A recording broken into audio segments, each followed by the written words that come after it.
All right. Now recording. There we go. That's better. Jeez. He just made us cut out the first 3 minutes of the podcast, which were Yeah, he comedy did. gold.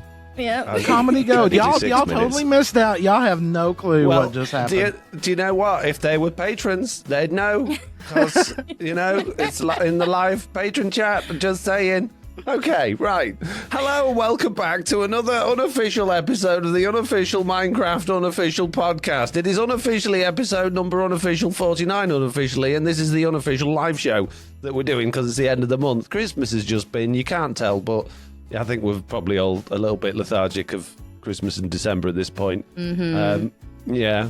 Oh, geez. Right, well, we'll get to your weeks in a little minute, but before we do that, on a serious note, we are now proudly supported by Patreon, and we now have up to 20 patrons, which is absolutely fantastic. Wow. And if you're enjoying the show, yeah, I know, right? It's crazy. And if you're enjoying the show, Jessiie, you particularly, then you could support us on Patreon by going to patreon.com/the Minecraft update. It is priced per podcast as opposed to per month, but if you're feeling a little bit like, the pinch that we all feel at this time of year because we're giving all our money to the kids, then you can set a limit so that it is capped at a monthly amount, which is absolutely fine. We don't mind you doing that. And the minimum perks you'll get are access to our Patreon-only feed, which hopefully after tomorrow we might even have our first bonus show episode on there. Fingers crossed, Jessiie. Access to the live recordings like we're doing now. And you also get access to the Patreon-only Discord channels and a fancy Discord role, which all sounds rather wonderful, doesn't it? It does. Yes. Right. This week, Slack, go. Enjoy the little things. If you're hungry and you want to drive to town and get something to eat, go do it. If you just want to do the little things in life, that's all. That's all.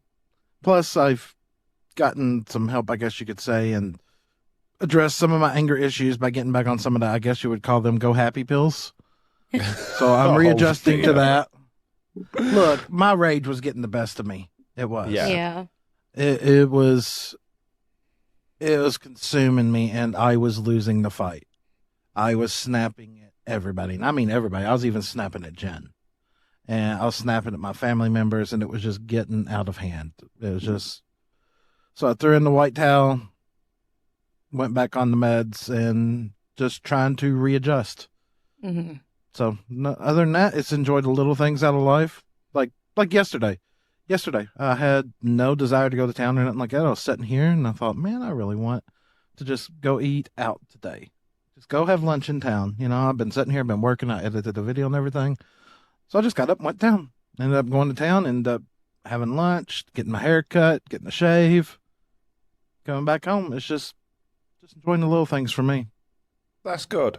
That's good. Yeah. That's a massive improvement on last week. Jessiie, obviously you weren't here. I don't know if you managed to catch the podcast or not, but Slack went into quite a lot of detail, really opened up about everything. And we sort of back and forth on all of the many, many things going on in Slack's life at the minute that might be attributed to, just these, all the little things that build up and become a big thing. So I think that's, unfortunately, as much as happy pills are not the best thing in the world to live your life on, they can get you through times when nothing else works. So a minor thing to mention here.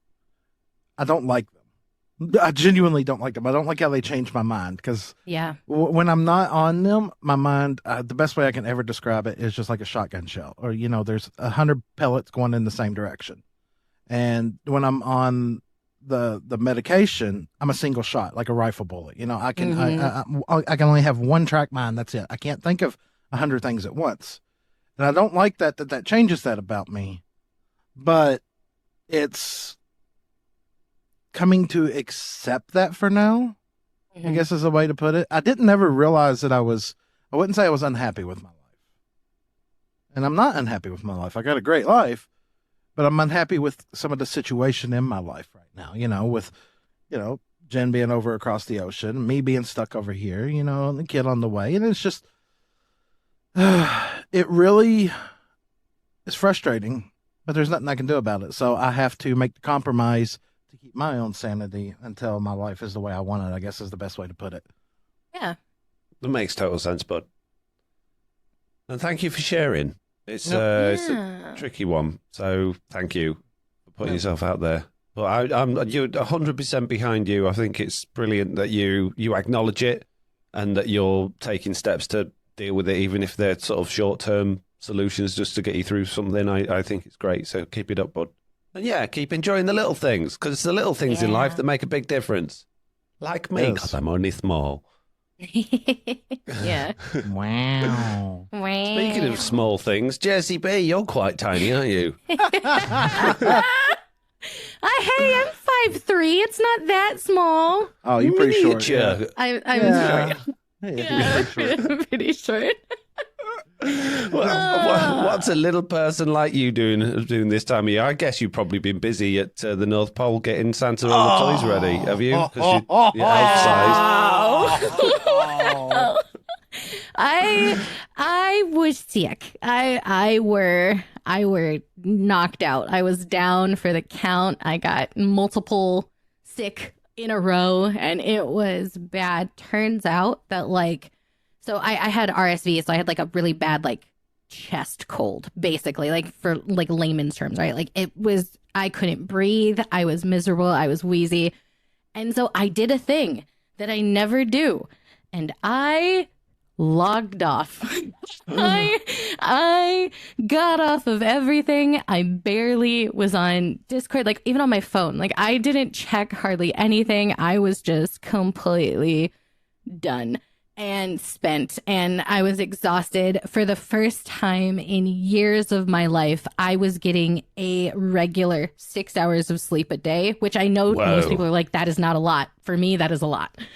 And so I completely recharged my battery. I still have wheezing, but for the most part, I am better. Turns out that antibiotics really freaking help when you are sick. Yeah, they're really good at stuff like that. It's unless you're allergic to them, but yeah. That's fair. But so I'm just barely getting over that. I streamed for the first time in I missed a stream weekend. That's how sick I was. I gave up my stream weekend time. I was like, I am done. I cannot function. And so I streamed today. I'm feeling okay. I've mentally been preparing to get back into content and everything.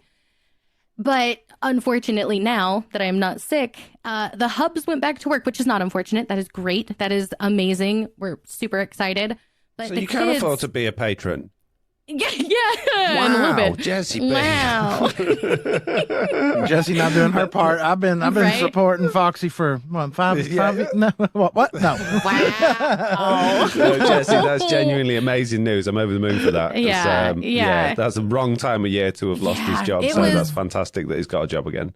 It was super scary, but he was home for 6 weeks. And when he was home for 6 weeks, the kids got really used to having him. They loved it. They had dad all the time. He did all the fun stuff with them. I got to be around more. I was streaming daily for a little bit, and it was a lot of fun. But him going back to work means they are monsters. They are not giving me 2 seconds of alone time. Even right now, Evie is at my door asking for me, and I can hear her brother telling her to go. Aww. Yeah, they're a lot right now. They're a lot, but that's okay. And so for the next probably 2 to 3 weeks, I would say I am going to be very hit or miss. I'm going to have no schedule. I'm going to have no anything. I probably will miss more of these podcasts. This one just happened to be at the tail end of my stream. And somebody in chat was like, oh, are you going to be in the podcast? And I was like, there's a podcast? Yeah, and then there you were. Yeah. So yeah, that is me right now. Is I am unreliable. And I am all over the place. Yeah. So yeah. How about you, Foxy? How was your Christmas? I had an absolutely lovely Christmas. Lots of time with the kids, lots of time with the family. I haven't done any work hardly at all. I've done a lot of house stuff. It's been nice to take a bit of a break and get some downtime. But now I I can't not have ideas. And if I'm not having ideas about content, I'm having ideas about my house or something else. So last night, prime example, I thought, right, today I've got a first free day since Christmas. I'm going to get on, I'm going to do my admin stuff, record some video stuff, get everything done. But then I went to bed last night, and as usual, my brain decided, hey, we're not happy. We're not happy, me and you. Have you seen the state of the house and all of the rubbish in it and how untidy all of the rooms are and how disorganised it is? And I decided it was finally time I needed to board my loft out. So I got up this morning, went to our hardware store, if you like, which is B&Q. Bought a load of loft boards and some loft stilts, invited my friend round for a coffee, and he stayed for 5 hours to help me board out my loft. So yeah, that was fun. And then I decided to switch my living room around and move all the furniture in there. And now I'm going to rearrange my office again and remove stuff. And I've decided that I'm going to sell pretty much everything that I don't use regularly. So all of my camera equipment that I never use, old computers, VR headsets, drones, it's just stuff that I keep just in case is going. Everything. Furniture, things I don't want in the house. I've just decided I'm going to put it all online and put it on cheap. If no one wants it, I'll send it to charity. And I'm hopefully, by the end of January, just going to have a house with nothing in it, which would be amazing. A TV, a sofa, a desk, and a PC. That's all I want, and maybe a bed. All this other junk, you see. So, yeah, that's where my mind's at the moment. So I really need to get back into doing content so that I don't completely obliterate my my living space. But it's nice to just have a bit of time to work on that sort of stuff, really. So getting rid of everything, huh? Yeah. You're going to get a tiny house next? Yep. I would love a tiny house. I want a tiny house. Mm-hmm. Do you know what? I like this house. I love the space. I love the space for the kids. But considering it is a large house, every single room you go in, there's just stuff. There's just stuff clutter everywhere. And like my garage is just full because there was no loft space, and I don't have a shed or anywhere outside I can put anything. And then my uncle who owns this house, although I'm buying it off him, he lives abroad and he's got loads of stuff. He's got a whole music studio worth of stuff at his brother's house. And he rang me a couple of weeks ago going, oh yeah, my brother's moving, so you need to go and get this entire music studio's worth of stuff and go and put it at your house. Like, where am I going to put it? So yeah, I suppose I'm going to get rid of all my stuff and fill it with all of his, but wow. Well, I would start charging rent for that. Yeah, I've been paying him rent for long enough. He's doing me a very nice deal on this house. I can't say no. It's fine. It's all good. So, yeah. Right. That's my week. That's our week. So it's time to go into the feedback. And we do have a surprising amount of feedback this week, guys, including, like I said earlier, an entire section that I bundled all the pieces of similar feedback together so we can have a discussion after the news, but we'll get to that later. And we'll start with J1109, who says, Google has gotten with the program and all the episodes are available again. Hurrah! No, I just have to go through and mark them all as listened to, or else it tries to download them all. So yeah, finally Google Podcast was like, oh, mate, sorry, I was asleep for 3 weeks. Oh, man, and it's done it. It's fixed, finally. Woohoo! Podcast is up and running 100% right now, which is amazing. So I'm very happy with that. All right, just hear that Kentucky hick boy here. Right back again. Hey, podcast crew, enjoyed the show as always. Miss Jessiie this week. Hope things for her get sorted out. At Slack Lizard, sorry you haven't been feeling well. Hope you feel better soon. Know your true friends are those that stick with you even through the hard times. I think Slack might do better with the good ideas list based on Foxy's recent shenanigans. Thank you. I got the pen right here. It's okay, Jessiie. Don't worry about the fact that I am now in charge of the good idea bin. Jessiie, after me, you and Bruno went a bit rampant with the good ideas bin. Slack took it off us. But But we're so nice. It will. I know. We put so many good things in there. And to be fair, since Slack's had it, he's only had it a week, and we put even more stuff in last week. So, I'm not worried. Let's put it that way. Yeah, let's not talk about a couple things we put in there that she would definitely say was too modded. Yeah, no. Can you remember what they were? Everything's fine. Everything's fine. We don't need to talk about those ideas. Yep. Yeah. Okay. We definitely won't talk about adding both ends of a lead to any mob, fence, post, or entity. No. We won't have dyeable ender chests that you can put hoppers under and filter stuff around your bases with different types of ender chests. We won't.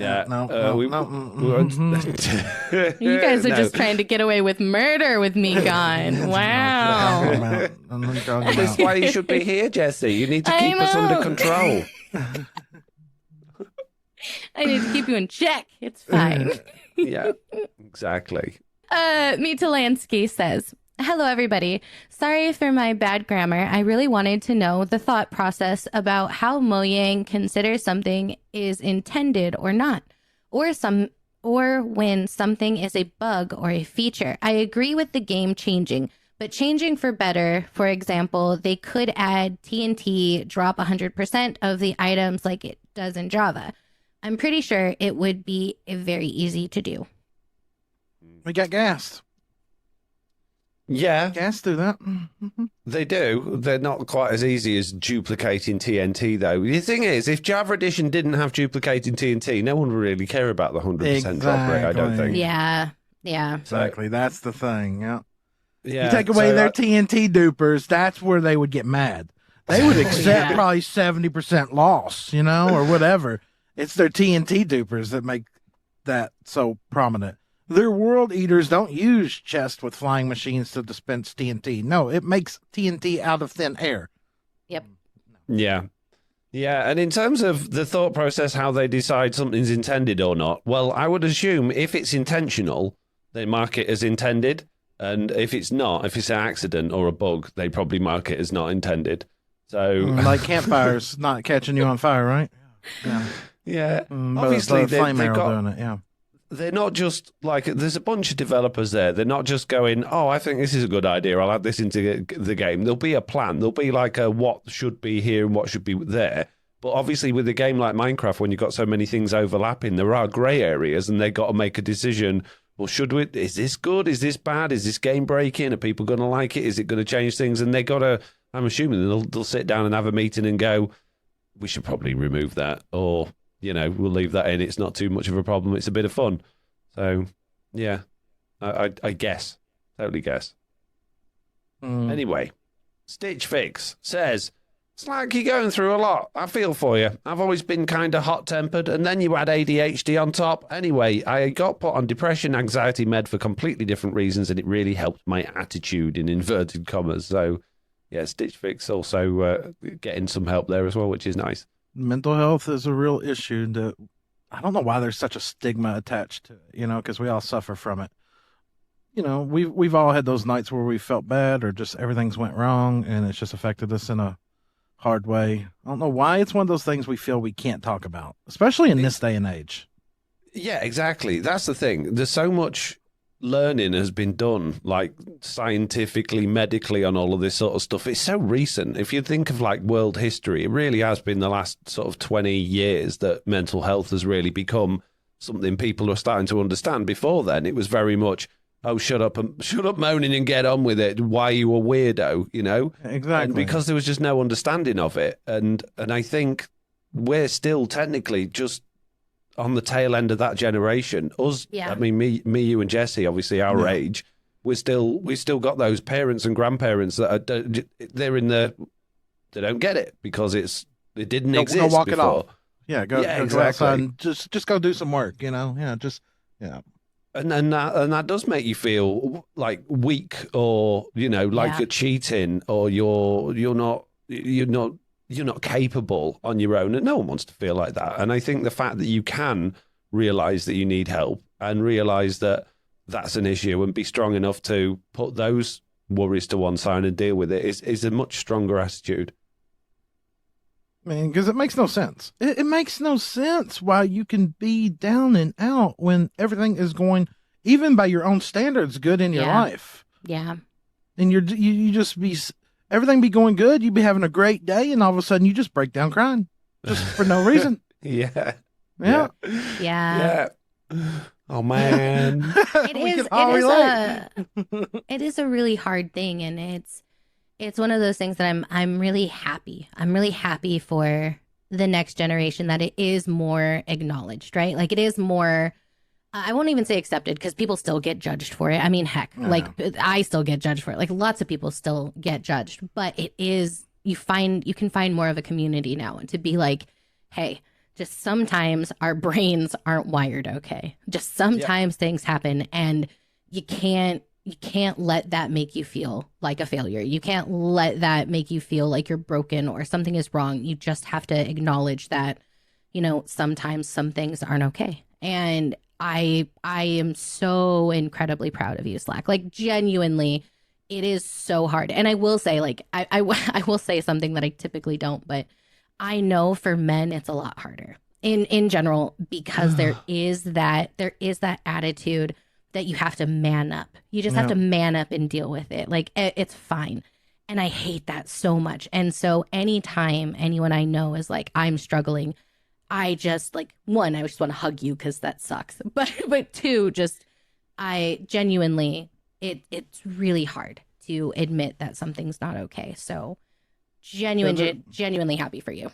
Yeah, there is that mentality out there. Like, this one's a little bit different, but some of y'all know I had gallbladder surgery a long time ago before TB, and I was sick for like 2 weeks. I mean, just laying around dying. And I'm not trying to bash my family or anybody around me, but I was constantly told, just man up and get over it. Man up and get over it. Man up and get over it. You're just being a baby. You're just being a baby. When I ended up going to the hospital, my gallbladder had been dead for 3 weeks. It was already, that's so bad. But there's that exact stigma that you're talking about that people will use. And it's not just against men, but it's against women too. The mentality that some people just think, oh, you're just being a baby to get attention. No.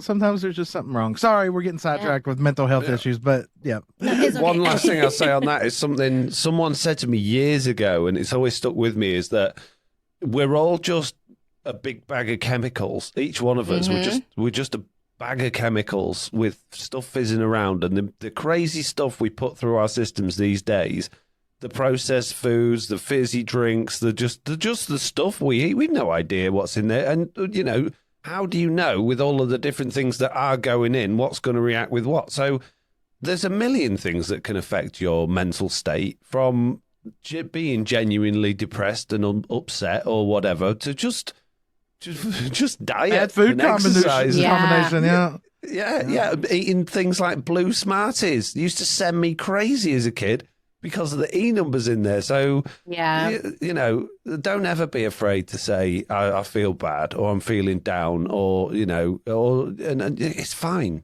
It's absolutely fine. Yeah. Anyway, moving on. Right. So we got Lansky up here next.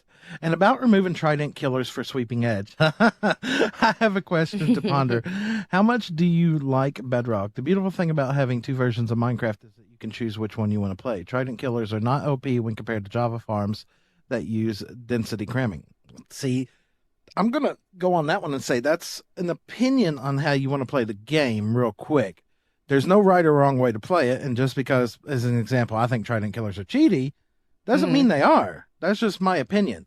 And with me personally, with two versions of the game, I don't want them to be the same. If they're the same, what is the point? On the other hand, there's millions of players that don't have a choice of which version they can play, even though they bundle them both together now because they don't have access to systems that they can run Java Edition on. So saying we've all got a choice on which version we play is kind of a moot point for probably more than half of the player base, I would say.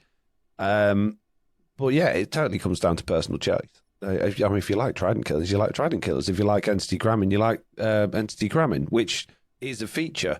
Trident Killers technically are, because they've tried to remove them and kind of put them back in again. So, watch your poison. Yeah, Pick your poison, definitely. So Faded Daddy-O says, hello all. I greatly enjoyed the episode with Bruno. I did not know who he was and found him intelligent and witty. There were 2 times I was saying, what about this point? And then Bruno would bring that point out. Keep up the good work, Faded Daddy-O. Yeah, he was pretty good at that, wasn't he? He was pretty good at well, not ruining, but like totally he just blowing countered, apart all of my ideas, yeah. Thanks, Bruno.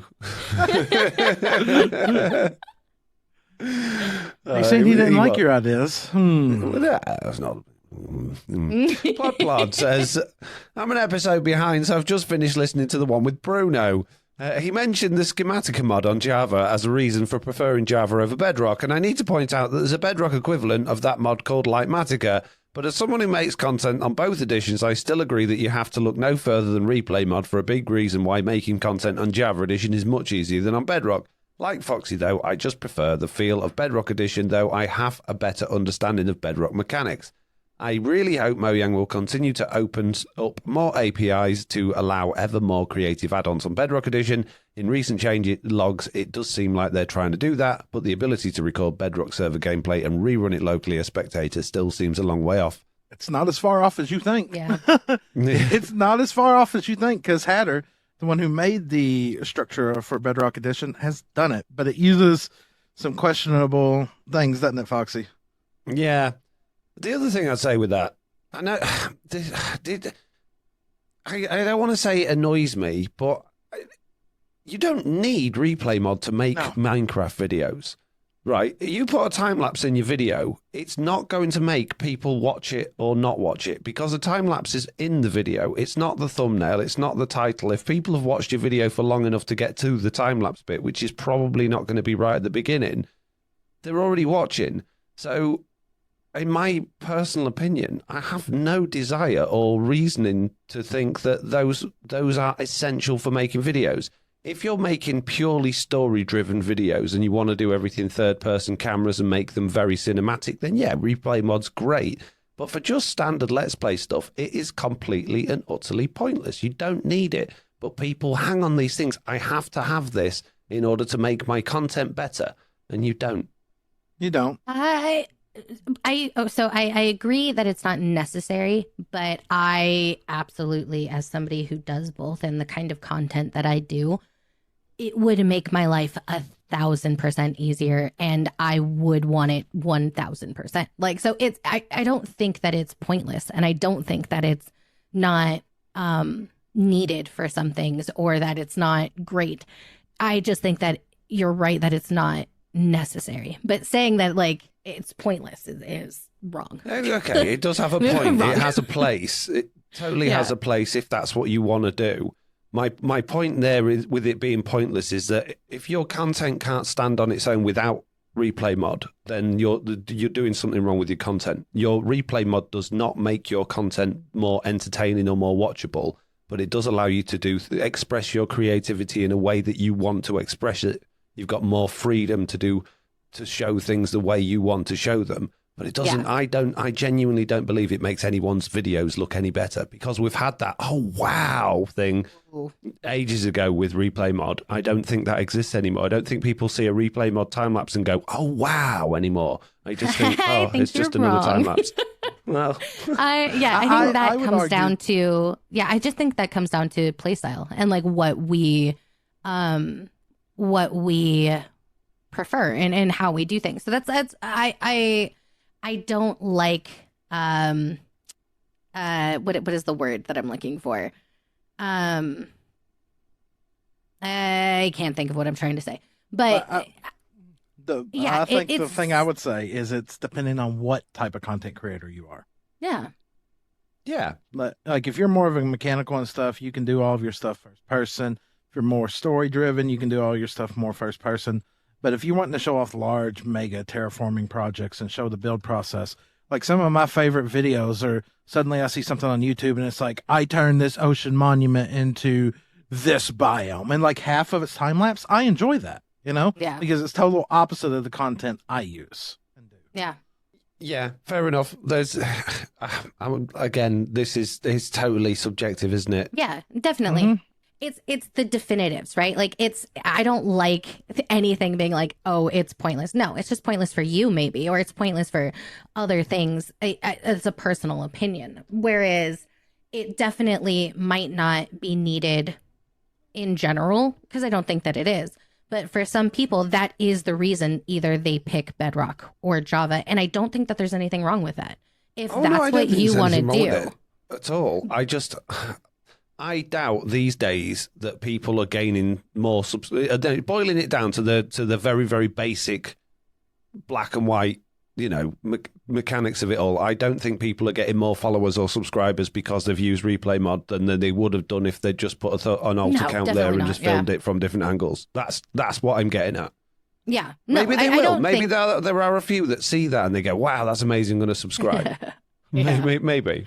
It just feels a bit like the gimmick has worn off and now it's just a tool that is very helpful to people and very great for people that want to use it, but it doesn't have that.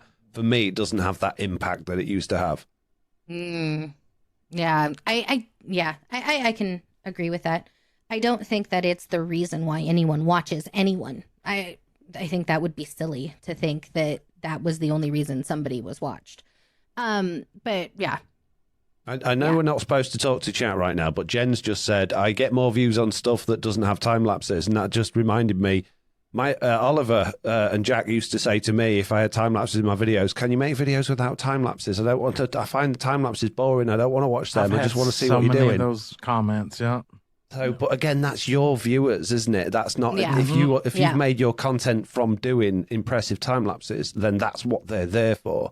But if you haven't, then throwing time lapses in all of a sudden it can be, definitely. Like the technical players suddenly going and doing terraforming, your video views are going to tank. This is not why I subscribe to you. Like if suddenly the person you watch for terraforming starts doing nothing but technical stuff, no, I'm not going to watch that. If the person I'm subscribed to named Foxy No Tail, I subscribe to him because he's doing Minecraft, and all of a sudden he starts playing Fortnite. Guess what? I'm going to unsubscribe, you're going to be unsubscribing in the new year. Like I've just announcement. I'm doing only Fortnite next year, just a little test on my channel. Is that all right? Okay, well. That's a joke, anyone listening. Don't unsubscribe. No Fortnite. Fortnite banned. Next we got Robo Rufus. That's where we're at, right? Yes. And Robo Rufus says, I agree with Bruno. Cheese on Minecraft would be great. I am the owner of the Cheese SMP and had to make my own cheese blocks. It would be nice if I could have a cheese with no mods. Thanks for the great podcast and a happy new year. Robo Rufus 7. Cheese. Okay. Don't get me started on cheese. Like cheese. I can't. No. You can't say cheese to Slack. That's not allowed cheese. Cheese evil. Triggers sorry. Bad. He's just got himself sorted out. Don't mention cheese. Oh, sorry. Right? Sorry. Okay, we're gonna move on to the big blue frog. Who says, I really like cheese sandwiches. No, that's not what they said. And macaroni and cheese and pizza. Oh my goodness.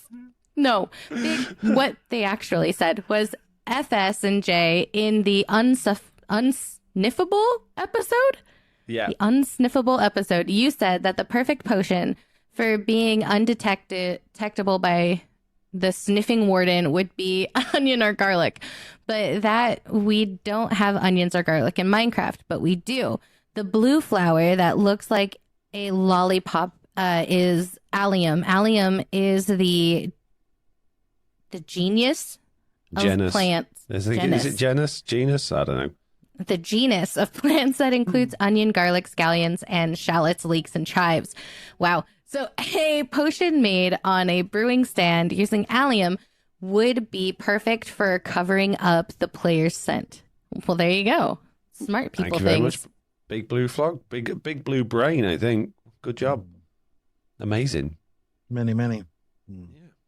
Okay, cool. a last piece of feedback that I haven't snuck into the other section is from DJ Chris, who says, I enjoyed the Christmas special. I had lots of laughs and really enjoyed listening. Thank you for the amazing podcast. DJ Chris died from drinking fruit punch because he's under the age to drink fizzy apple juice. Oh dear. Well, at least we won't be getting any more messages from DJ Chris. Wow. That should slow down the emails just a bit. Yeah. The inbox will be empty next week. Okay, that's the end of this week's feedback. If you would like to leave us feedback, then you can by emailing us at news@theminecraftupdate.com and fill in the feedback form on our website or joining our Discord. And the links for all of those are in the show notes or description, depending on where you're listening/viewing this. Now it is time for the news, and we have a whole host of news. Can believe it or not, Mo Yang went back to work just so that we could have loads of news stories to tell you all about. However, I couldn't be bothered to write any of them down, and as a result, we've got no news this week. Which takes us into our new special segment where we're actually going to be allowed to a little bit talk to some of the patrons after we've had our discussion to see what they think. Okay, so guys, a bit of what's the word? Background, I guess. Last week, and we've had messages before. Don't worry about it. It's fine. No one can hear them except you. Okay. Yeah, last week, and we've had comments before from people. We got comments and we had a discussion about why we don't do video on the podcast. Why we don't have, either webcams or something going on in the background. And people seem to think that we should. And then after talking about it last week, we got a whole bunch of feedback specifically aimed at that, as you'll see in the doc. There's quite a few pieces, and I thought we could read through all of those, discuss between ourselves why we do or why we don't think it's a good idea, what potential pitfalls there might be, and then even, go to our favourite people on the Discord and see what they think after we've had this discussion. Is that all right with you guys? Yeah, I think so. Yeah, sure. Okay. So I'm going to start with Stitch Fix, who has a very, very long comment, but I think it's quite good. So they say, Foxy, Foxy, Foxy, how's your day? I've been watching your videos and streams for a bit now. Of course, I enjoy or love your content, long plays, collabs, streams, etc. The idea of a guide series is gold, in my opinion. I'm an avid watcher of these types of series, but most creators I enjoy are all Java. With your commentary, your ideas of how the game should be played as intended by developers, and of course your humour, it could get a lot of traction. Hope you find the right way to introduce it to your channel. Love the interactions with Mitch, Jessiie, and of course Slack too. I probably should have put that in the other bit because that's not really related. But they go on. Also, the comments about adding video to your podcast. Again, just my thoughts about... just my thoughts, but by adding video, essentially you're adding a video to your channel for those who want to watch it as a video, and it still can be listened to as a podcast. I think there are a lot of people out there like myself who watch videos on YouTube as they do other things. I myself do this on videos a lot. I end up playing them back and to actually see the video, especially when I'm busy. But I just can't wait until later to watch it. I know it's supposed to be more radio-like content. While I do agree that's what a podcast is, it would be very interesting to watch three of you interact as you go through the podcast.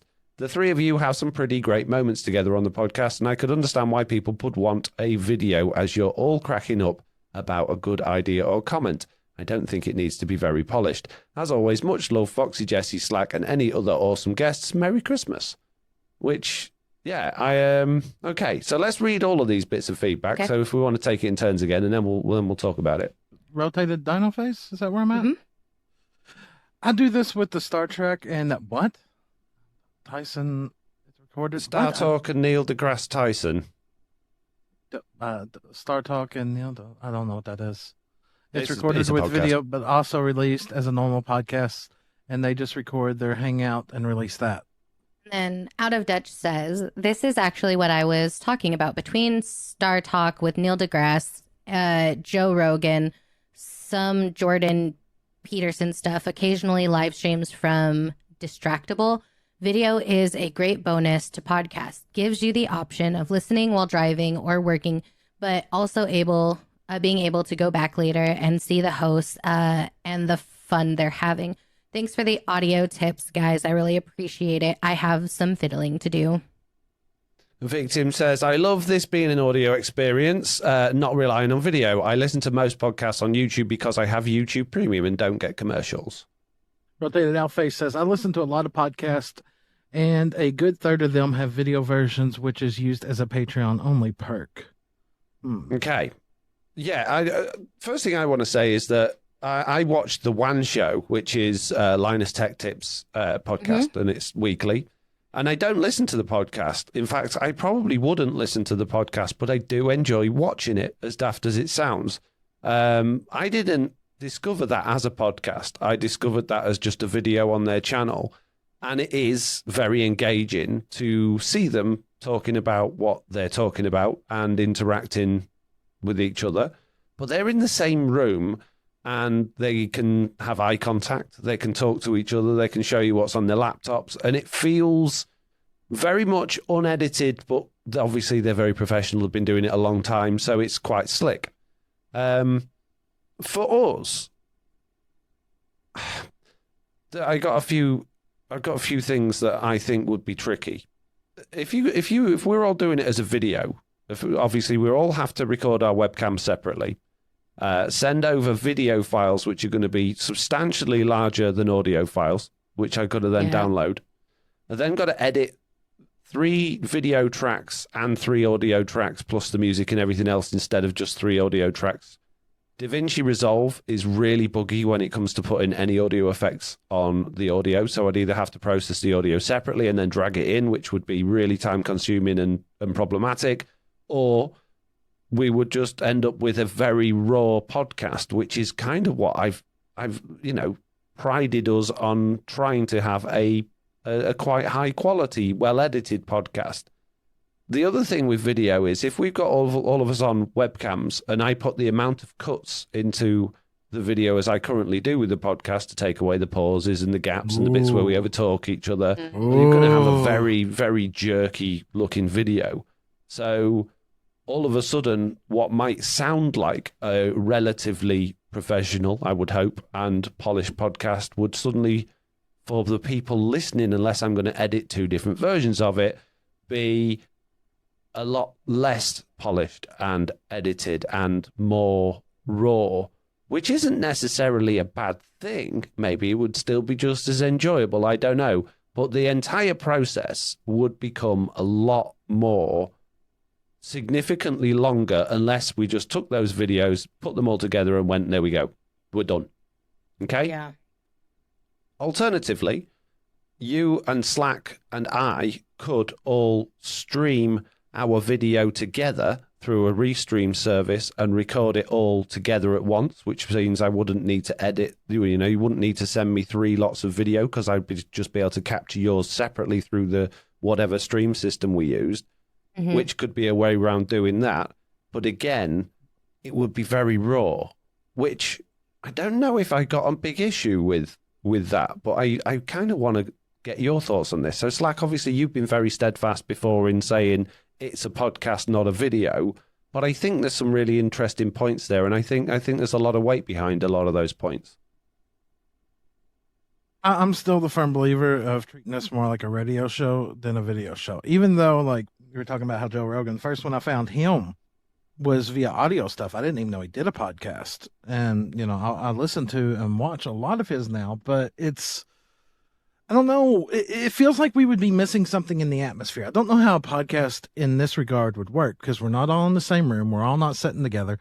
So how are you going to deal with, all right, so suddenly Foxy's reading a question, okay, and then Jessiie goes to answer. Are you going to have to pan around the camera to Jessiie? Are you going to cut the angle? Are you going to zoom Foxy out and zoom Jessiie in? Or are you putting a lot more work in?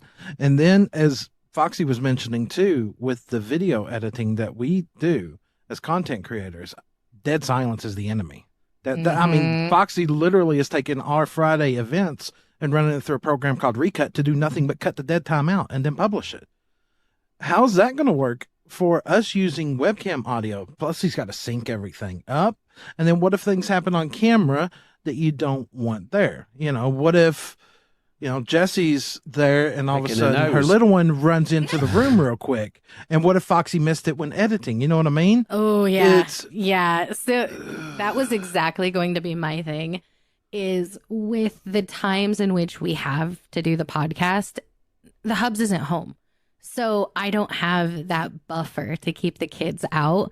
And that is a non-starting issue with me. Like, if the kids are in it, it's a no. Like, I won't put them on the internet. I won't let them be on video and stuff like that. That is too much for me. However, I have to say, I love the idea of doing a video from a podcast. I do. I think it would be a great patron perk. I think that would be a really raw kind of uncut thing, because I think Foxy's right. You would have to keep it uncut. You couldn't put as much time and effort into making the podcast as clean as we do with a video. You just couldn't. So it would be literally only a patron thing, and it would be like, here it is. Like here's us at our raw, and then you'd have to release a different one for like the actual one. But then that's upping the work. And yeah, it's too lot of still, even if it's not really editing it a great deal, even if it's raw, it's still two lots of jobs. Yeah. Even if it's just uploading and thumbnails, and I mean, you would still need to do a little bit of editing. Work. I think the only way that it could work right now for us, and it would have to be a test trial, would be like you were talking about, a Patreon only, but maybe during the live event only as a test.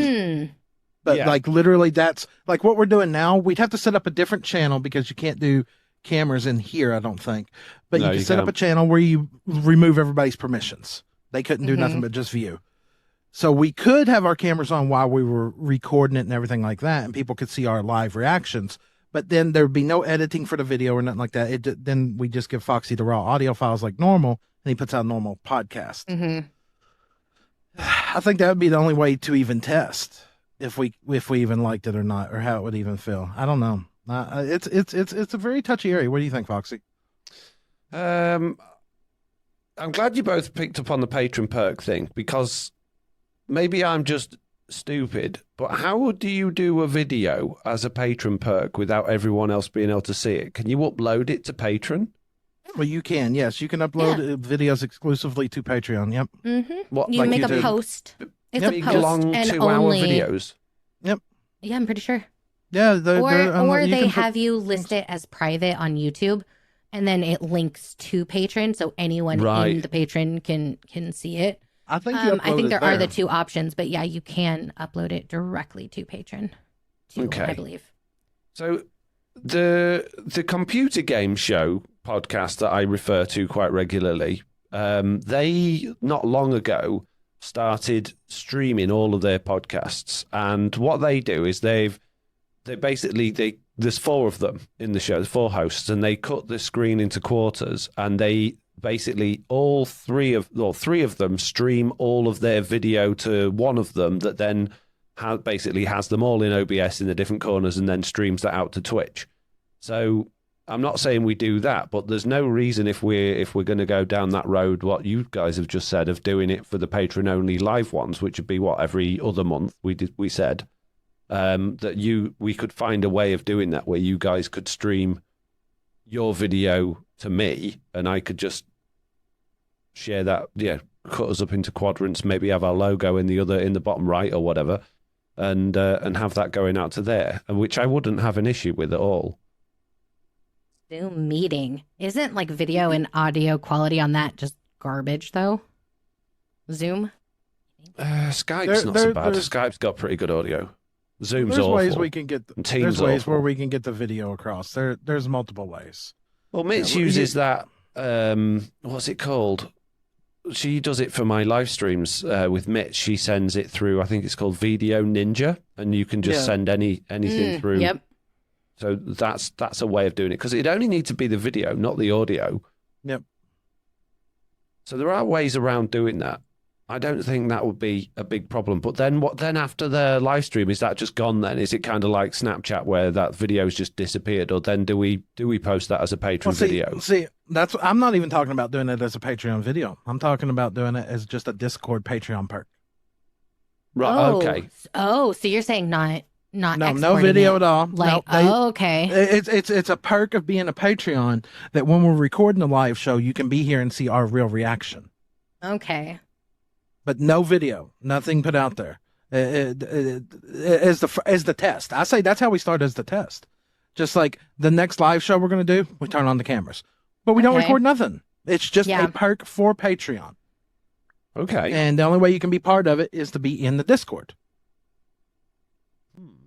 Yeah, I'm not Yeah, I'm not opposed to that being a starter for sure, because if it is something that the patrons enjoy and it is something that we enjoy, then maybe turning that into something else afterwards. But for now, I have no problem just doing it as the live stream, like just another live stream benefit. So yeah, going back to what you said about obviously your kids running out on camera and you're not wanting them on the internet, totally, 100% behind you on that. What do you do when you're streaming? I switch the scene. Right, okay. So I just have to be vigilant on if I hear her running down the hall. Then I just automatically switch it.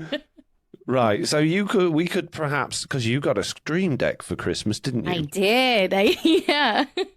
We could perhaps set you up so that you had a button which just changed your output from you to something else, or just the logo again, or just even switched off your output while something like that is going on.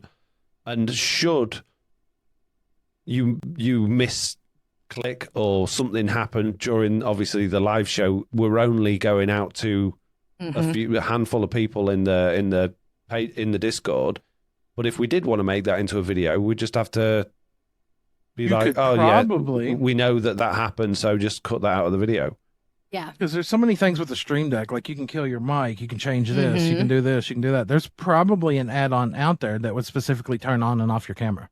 Yeah, I've got one. Oh, yeah. Yeah, there is. That'd be the easiest thing. Just boop.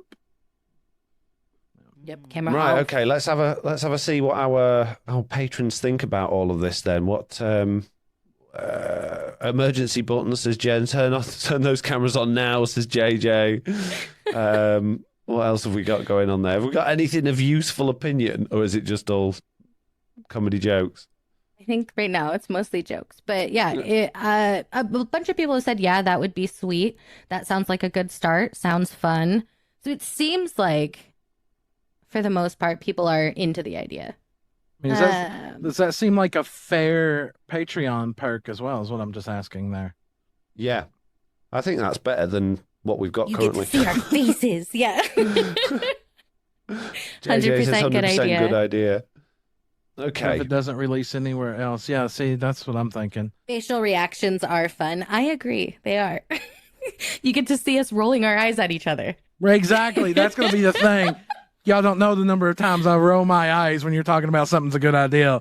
Like sticky redstone. I'm just sitting here shaking my head. I'm just like, no. He's going to start pulling out the bell. No. Yep. See, well, one of the things I thought about, if it's just in the stream, as much as that's encouraging people to come, if it's not a good time for them, if we do have that backup patron video that's only patrons, at least they've got an opportunity then. Yeah. Okay, well, you should be able to put it on Patreon only. There's one content creator that I follow who does 7 Days to Die stuff. But I'm a Patreon of theirs. But they do other games, but they won't put it on their channel. They release it only as a Patreon-only perk. Yeah. Yeah. Yeah. I think we could probably give that a go if you guys are up for it. Yeah, I'm down. Go next time. Yep. So, but like, are we going to only do this on our live shows then? Otherwise, I'd say for now, the other 3 podcasts of the month, we're just going to do normal, yeah? Yeah. Yeah, I think that is a good starting point for sure. That's a good starting point because it's going to increase. Well, so that podcast, that one's going to be an interesting one because that one's going to be double. Well, is it going to be double work? Not necessarily. No, not if you guys are restreaming it to me, because then all I got to do is just chop the beginning and the end off, and I won't even put music on it. I just put it up to. Patreon only, just as it is, just live, exactly. No editing, no cutting, just it doesn't need a thumbnail, doesn't need a description, doesn't need tags or anything like that. It's just pop up. Even if it has to go through YouTube as a private video, I don't know what patrons' rules are or if they charge you for hosting or anything like that. But we'll cross that bridge when we get to it. But yeah, it would just be raw. Yeah. Yep. Sure. Yeah, we'll try that next time. If you're both down for it, we'll give it a try next live podcast. We will have to remember. Somebody write that down. Okay, good. Well, that's that little discussion done then, done and dusted, which takes us into the Bugdate.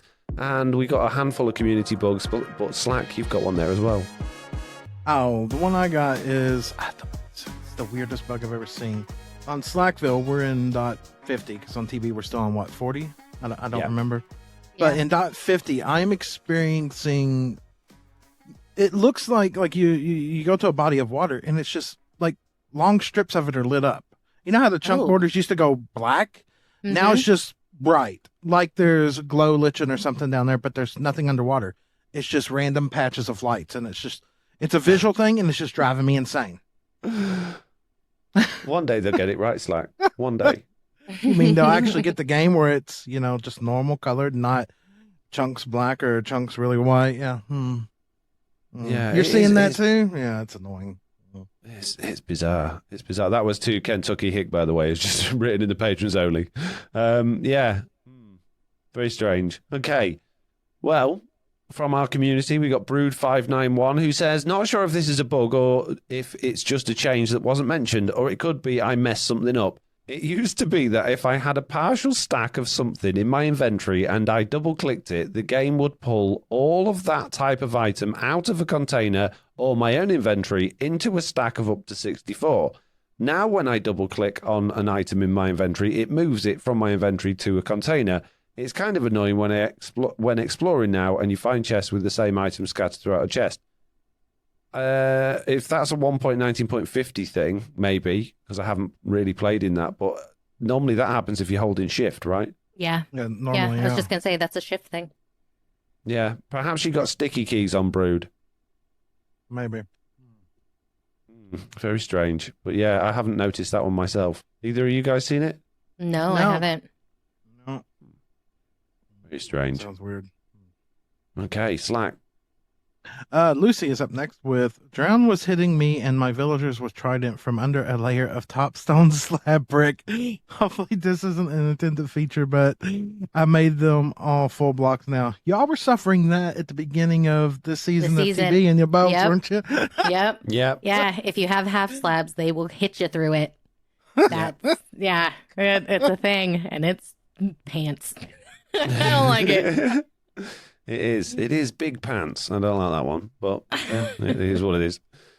Tempered. Oh no, it's not me. Yeah, it's me. What am I doing? Jeez, this is Jessiie. Look, it's 10 past midnight where I am. Half of me's already gone to sleep. Tempered says, apparently glow squid spawns are broken in 1.19.51. I just grabbed a screenshot of a couple spawning in a bubble column in the end dimension. And Silent Whisper's last TB video shows them spawning near the surface.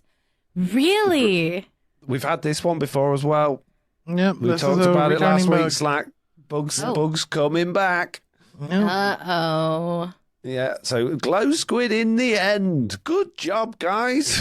We got fish or just glow squid? I mean, because we know how good glow ink is. We could go there and farm it and put signs everywhere, Foxy. Yeah, that'd be good. Yeah, that'll stop people going to the end. Sound like a good thing to do this Friday? The end out. Yes. Let's do that this Friday. Yeah, let's break the end. Wow. What date is Friday? Friday's the 30th. That's tomorrow. Oh, no, it's not tomorrow. It is technically tomorrow because it's past midnight now. Okay. I should be okay for Friday, I think. Okay. It's Christmas. I keep people remind me of things I said I'd do and I forget, okay? I can't remember. Wow. Okay, that is the end of this week's Bugdate, which takes us into the wish list. But before we get there, just want to remind you, if you've got a bug, then you can let us know about it on our Discord or by emailing us news@theminecraftupdate.com or filling in our handy feedback form, which is on the website. Right, guys, have you got any wishes this week? Yes. Today, when I was in my live stream, SpaceMomma suggested that there's a potion rack. You know, like how we have like the books, the new chiseled bookshelf, having one for potions. That would be so cool. I want it. Potion we kind of got that already, Jessiie. It's called a broom stand. Don't. You can put your potions on there, right? No. I want a rack that I can put on my wall that has different potions in it. I want a potion bag now. Yeah, it's just going to be a bar, isn't it? That's what it's going to be. Yeah. I like it. Yeah, I'm up for it. Yeah. I want it. Yeah. Okay. It's in. Good idea. Good job. Woo! Oh, hang on a Hold minute. on. I can't. Stamp, I just stamp, reached for the and- bin. yeah, I put my arm to empty mine. space and there's nothing there. I'm like, Yeah. what are we doing? It's my bin. Yeah. Thank you. Jeez.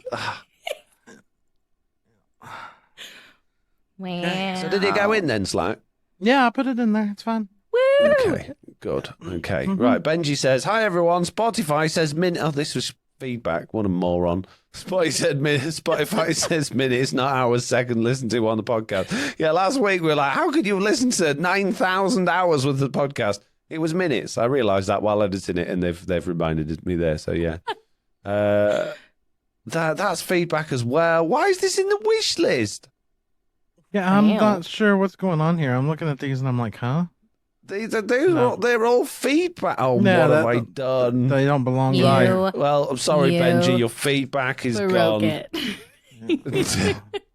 Oh, jeez. Oh, well. You win some, you lose some, Benji. It was the one was about basically the fact that I don't eat tacos because they just don't really exist here. And one was talking about Nintendo Switch having some games that have voice chat. So I heard you, Benji, but unfortunately we're in the wish list now. So snooze, you lose. I'm adding names now. It's not my fault. Okay. I will start again for the wish list with Lucy, who says, I have been sitting on some wishes here, so I'll take this time to post a few before Santa takes off. Too late, Lucy. Too late. You missed that, Right, yeah. next. No shade to those that use chunk base or the wikis, but I'd love to see improved in-game knowledge opportunities. For example, there's no source of potion recipes in the game. It breaks the fourth wall to have to Google it. Suggested solution, Master Cleric sells a potion cookbook. Okay, there's 2 wishes here, and we'll deal with one at a time. I'm going to say I really enjoy the fact that a lot of Minecraft stuff you have to figure out. As much as I think the recipe book is a good idea, and I really like the fact that it's very convenient for crafting things, I used to really enjoy early days of Minecraft before we had that, of having to figure out or remember crafting recipes. And when you're like, how will I make a pickaxe? Well, a pickaxe is this shape. I wonder if I do that on the crafting table, it will make a look, I got a pickaxe. And I quite liked having to go on the internet to go, oh, yeah, okay. I enjoy that personally. But you're absolutely right for recipes, for potions. It's so dumb because there's no logic to it. You're never going to figure that one out in a million years. You're just going to have a whole thing full of mundane potions. So I'd be up for a potion book. What do you guys think? Yeah. Or just like when you load the brewing stand, it has a thing that shows all the potions, like I got as a texture pack. But yeah. Is that it? You have a texture pack for that? Yeah, I got a texture pack. When you open the brewing stand, it shows all the potions and what you need. Is that listed in your Discord under your useful things? Asking for a friend. I don't know if it's listed there or not, but yeah, it's very nice and handy. Yeah. Okay. I have many a good things from that Discord. Lucy also says, I'd also love to see something like a nether pearl or eye of nether that could be thrown to lead you to a fortress. Just something to point you in a general direction. Maybe you could get a fire charge wrapped in gas tears to craft it. Yes, Ooh. anything, because the fortresses used to be easy to find because you could see through the nether, but now it's just so overcrowded with walls and biomes and stupid plants and more things that just want to kill you all the time. I agree, yeah. Something to locate a fortress would be wonderful. Just a sign. Just like, go this way, mate. Just a sign. You go to the nether, there's just a sign near the portal. Like, this way. As soon as you spawn through it, detects a player, puts a sign with an arrow pointing that way. Yeah. Mm. Oh, that's amazing. I'm torn love on it. this one. It wouldn't do you no good, Jade. If you don't know what I'm talking about, Jade over there just said I like signs. And I like Patreon signs. chat. Yeah, I would like something. I think it would be cool to have some sort of I don't know if and a pearl would be the thing, but just something that helps you find a fortress, like an indicator. I think that would be really nice. Yeah. Maybe like that thing that the Ghostbusters have.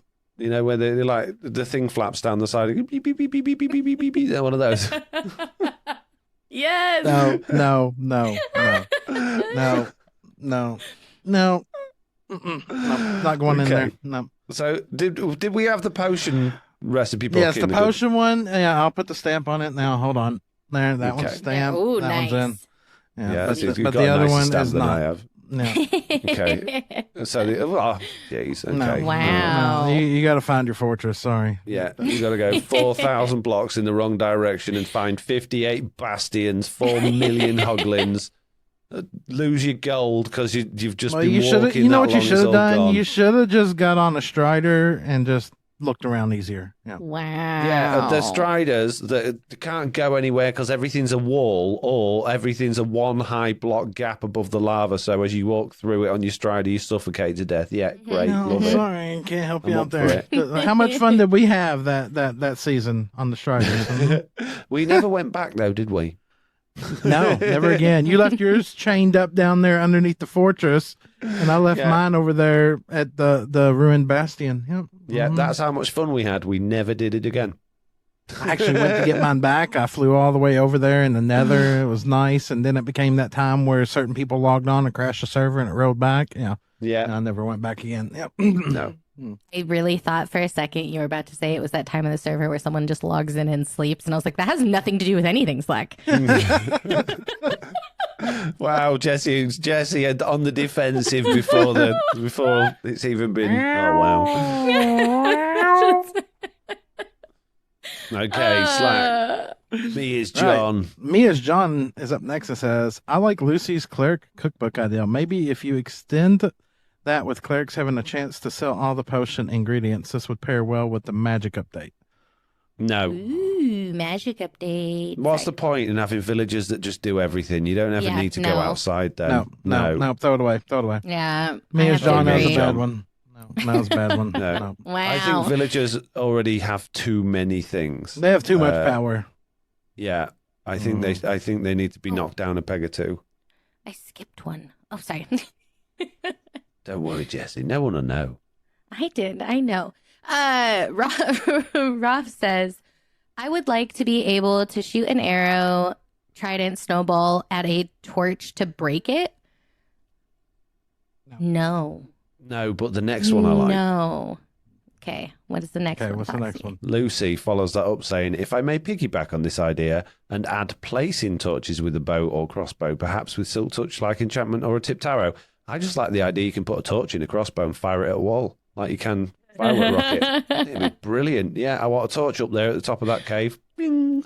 Oh, yeah, it'll work just the same, too, because the firework rocket has to travel, 45 blocks. You're going to shoot 3 blocks, so you're going to shoot, and then your bolt is going to go 40 blocks that way, and you're going to put a torch down the tunnel. Yep. Yes. Can I have that one? No. Not having it. You suck. I don't like you having the good idea. No, well, sorry, I don't like it. Let's see what Not So Blue Sheep has to offer today. They said, Happy Christmas and New Year's, Foxy and whoever. This week, I would like carpets and moss to be able to apply in layers like snow. This will allow me to do so many wonderful things like make a smooth-sided hillside or a sloping roof, so long as I don't mind it being made of carpet. I have accepted that we can't have concrete stairs and slabs, but we've got an in-game example of single layers being used to stack that would be that wouldn't even add any more items into our inventory, please. Well, not so Blue Sheep. If you go to foxynotail.com, you can download an add-on called Dirt Layers, which I've done that with. Was it sand, dirt, and gravel, Jessiie? Gravel. Yes, it was. Yeah. So there you go. Already exists. Not the Blue Sheep. You don't need it in the game. I got it. Yeah, I think more layered stuff in the actual game would be good. I don't think it wants to be loads of things. I don't think, because we'll just have that argument again. Well, they should do concrete ones and concrete paddle. No. I think it just needs to be the simple blocks, like maybe stone even, but definitely dirt, definitely gravel, definitely sand, because they make sense. But it would be nice to be able to chisel stone down to a little bit more, maybe. Although we got slabs of stone now, so maybe we don't need that. No slabs of dirt, no slabs of sand, no slabs of gravel. So yeah, they make sense. No, sorry, Slack. Bad idea. Bad idea. Another why? Why is that a bad idea? No, bad That's idea. a good idea. No, bad idea. Why? I don't like it. It's rubbish. You're fired. Right, Jessiie. I think me and you need to take You this. take this. You try to take this bin, and we're gonna fight. I don't care who has the bin. If we don't agree, we don't agree. He's just doing it. He's just enjoying the power. There's no reason he doesn't like that one. He's just thinking. Okay. Well, then the bin should rotate. Every week it changes. Whoever has the bin that week, then nobody gets power hungry, right? Everyone has power. It's fine. Okay. Right. You've got the bin next week then, Jessiie. Jeez. Wow. No, maybe it only rotates on the live shows. What I'm saying. No. Rotated bin face. We'll never have any good ideas if it carries on like this. Jeff's going to be bored. He's going to have nothing to do. Oh, don't worry. Right? Jeff will give us all kinds of things to do. I'm not eating a Rice goodness. Krispie treat. You are. Yeah, I know. It's... Tyler B says, I would like the ability to see numerical value for durability. What I mean by this is I would like to see how much durability is left on the item you are holding. Same thing could be done with armor. I'm not sure where the values would show up exactly, maybe next to the hotbar or just above the health or hunger. For mobile, it could be at the top of the screen or something. What do you think?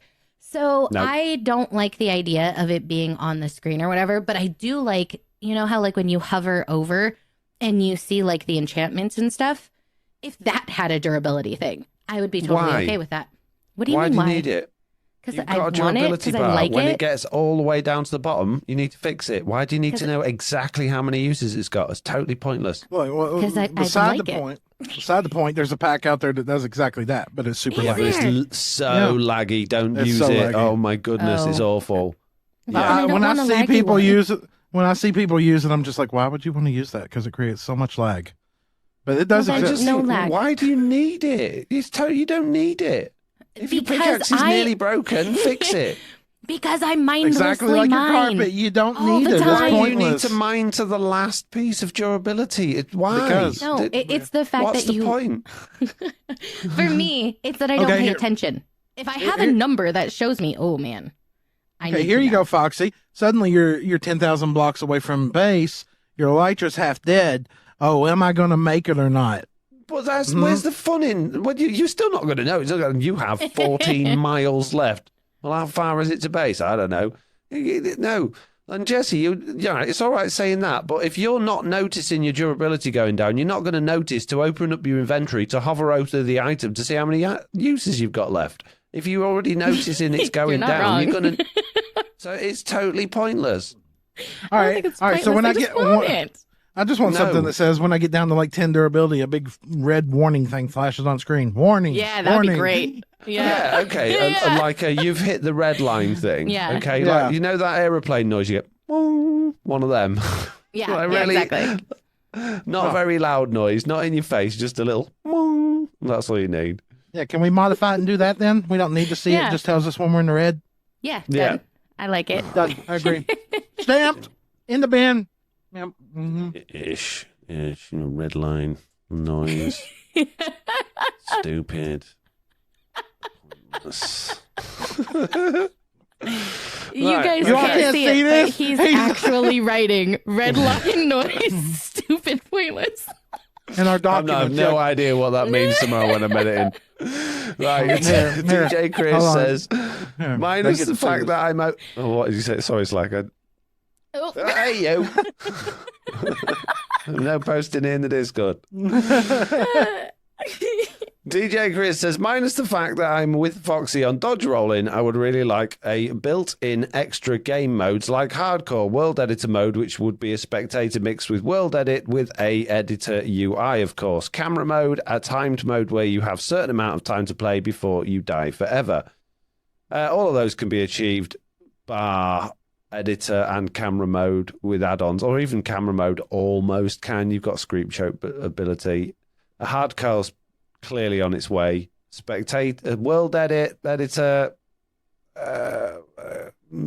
kind of would be useful to have something like that in the game, I think. Camera mode, I'd love for camera mode, but Yeah. I'd love free cams, what I'd like. I'm so against free cam. It's so cheaty, but I see why people like it and that it's useful, but I'm not a fan.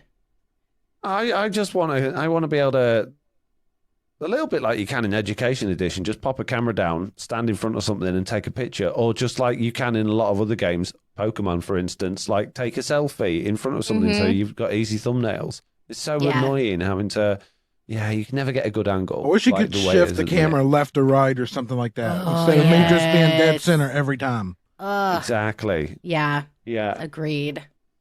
Yeah. So I think we can agree there that camera mode's a good idea. Mm-hmm. Yeah. Yeah. Camera mode. Yeah. The others, no.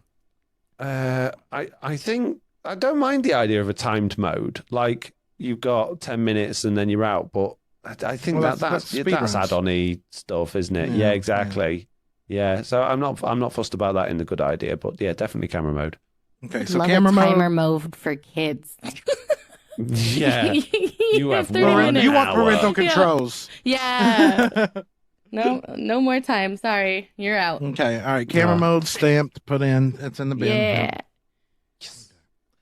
All right, DJ Chris is up here next, and DJ has to say, what if we could have structures for Minecraft Legends scattered throughout the main game, but in a ruined look? It would add a bunch of lore from the Legends game and may help with storytelling. DJ Chris, 2019, was struck down by a smooth criminal yet again because he built a dirt hut. Mm-hmm. No. Minecraft Legends don't want anything to do with Minecraft. No. Yeah. Bad idea. Banned. Yeah. Unless when it comes out and I play it and I really fall in love with it. No.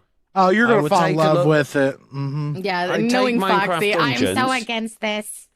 He will be playing it for days. I just haven't seen anything that looks remotely interesting from it yet, but I haven't played it, so I can't really judge it on that. But whereas Minecraft Dungeons, that's so beautiful and there's so many cool things. I want those dungeons in Minecraft.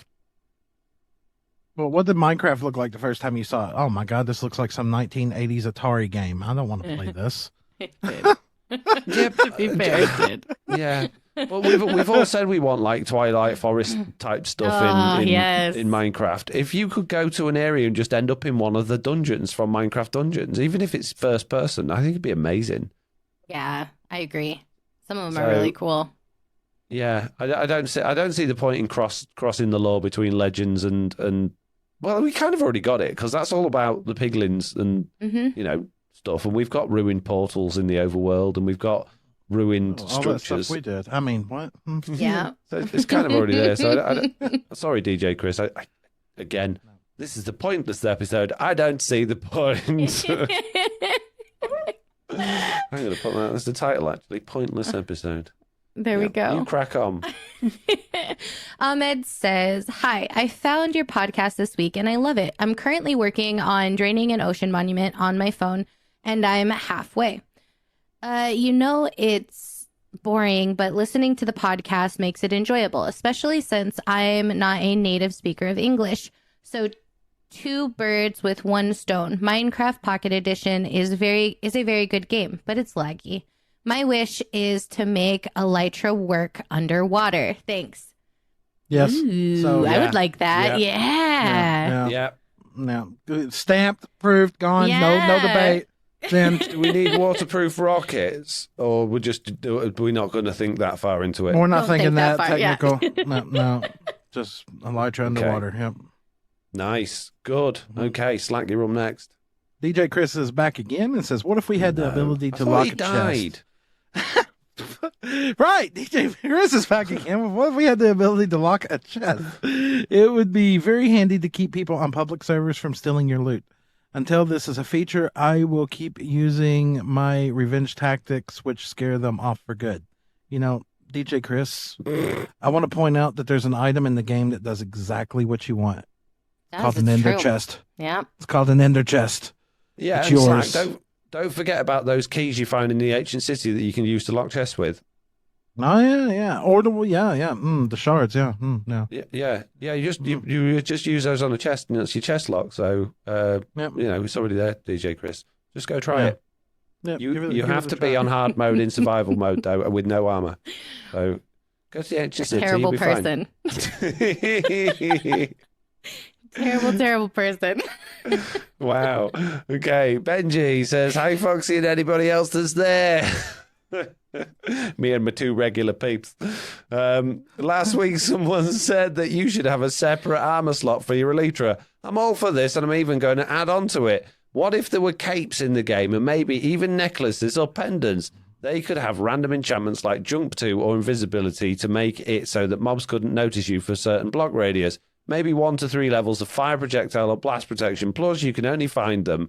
Maybe make it possible to find them in an ancient city to make it worth it, or in the end city since loot is so scarce lately. I can already hear you all saying no, but I need this. Okay.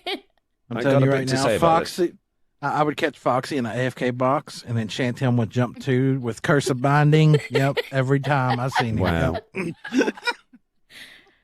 In my Infinity Dungeon, you had the ability to get what they call, they weren't called pendants. What's the word for them that you use in fantasy games? Amulets and things like that. So I had one for your boots, one for your waist, like a belt, one for your neck, so like a pendant, and one for your head.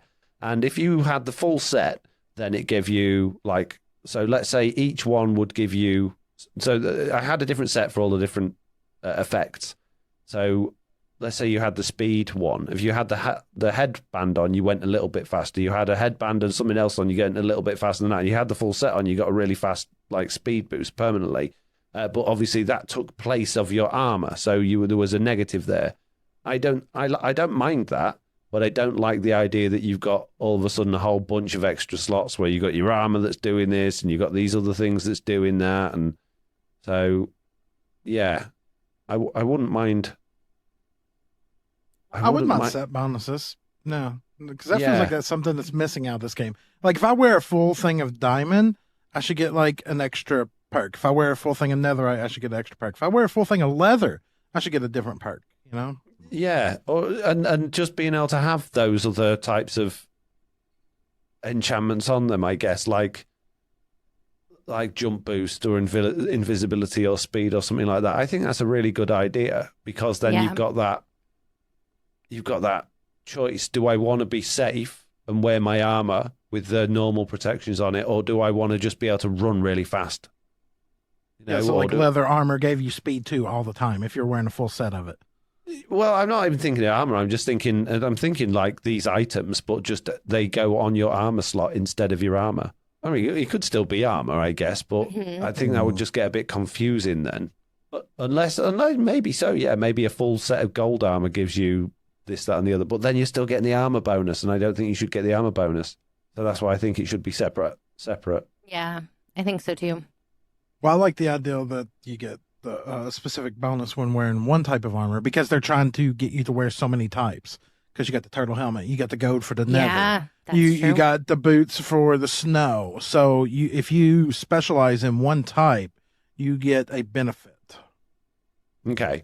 So we'll have a set bonus for a full set of standard armor as a good idea, yeah? Okay. But what about having trinkets that have the potion effect, things that have a set bonus but replace the like armor? You could find like a crown somewhere, and if you put it on, it gave you something, right? Yeah. Or instead of boots, you found like hiking boots or something. Yeah.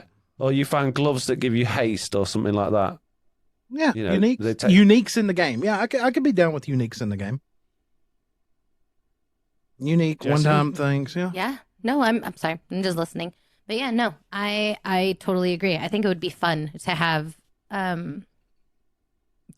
unique item, but also I do agree that I like the set bonuses. Like you have to be wearing like everything of the same sort. Yeah, in order to get that effect. Yeah. Yeah, so like leather armor, you got less protection, but you can move around faster. So like if you swapped out your Elytra, you lose that speed bonus, you know? So like with netherite, you were completely immune to lava. Completely. But if you put your Elytra on, you know, you lose that set bonus. Yeah. Yeah, I like that I idea. mean, you'd like that, wouldn't you, Foxy? And another completely immune to lava. Yep. But I always have my Elytra on, so it never worked. No, I would definitely swap my Elytra out constantly then if I was doing that. Yeah, 100%. Can you imagine that doing the nether tunneling then? You just wouldn't care if you came up along a llama lake, a lake full of llamas. You just wouldn't care, would you? Llama. Maybe not. All right, I'll stamp both of those. Stamped. We're putting those in. Yep, those are good. Excellent. All right, Cat Boss is up next. If you have a strength potion, you can open iron doors with your hands. No. I like the idea of it, but I just no, it's not. They're not. Iron doors aren't hard to open. They're locked. Yeah, button. That takes me back to DJ Chris's, lock chest. If I go to a lock chest, I'm just going to chop it open. Chop. Oh, here we go. Huh. Yeah, that's a good point. Oh, someone's gone to the effort of locking this chest. I'll just use my axe and get all the stuff.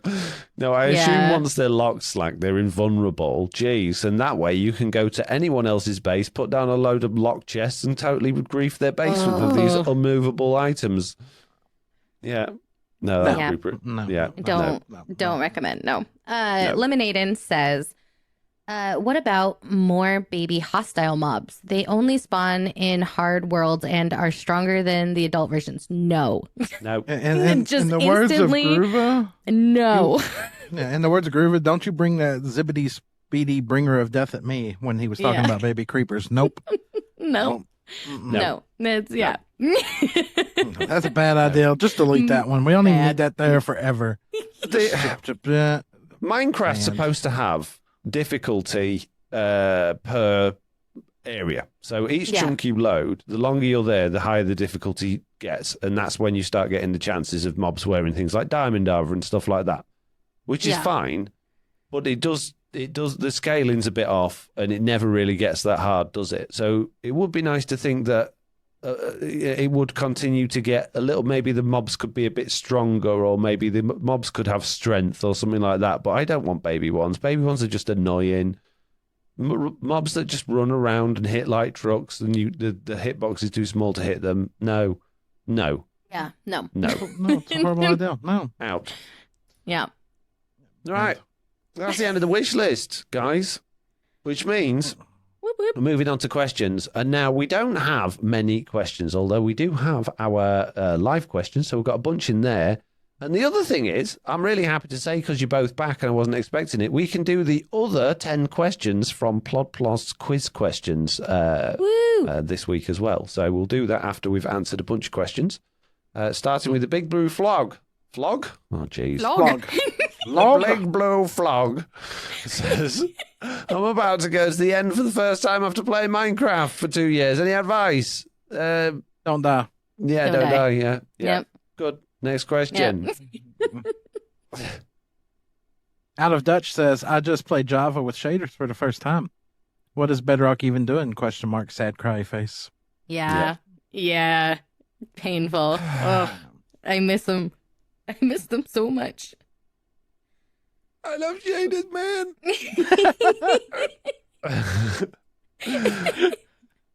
I miss my shaded. I hate that render dragon.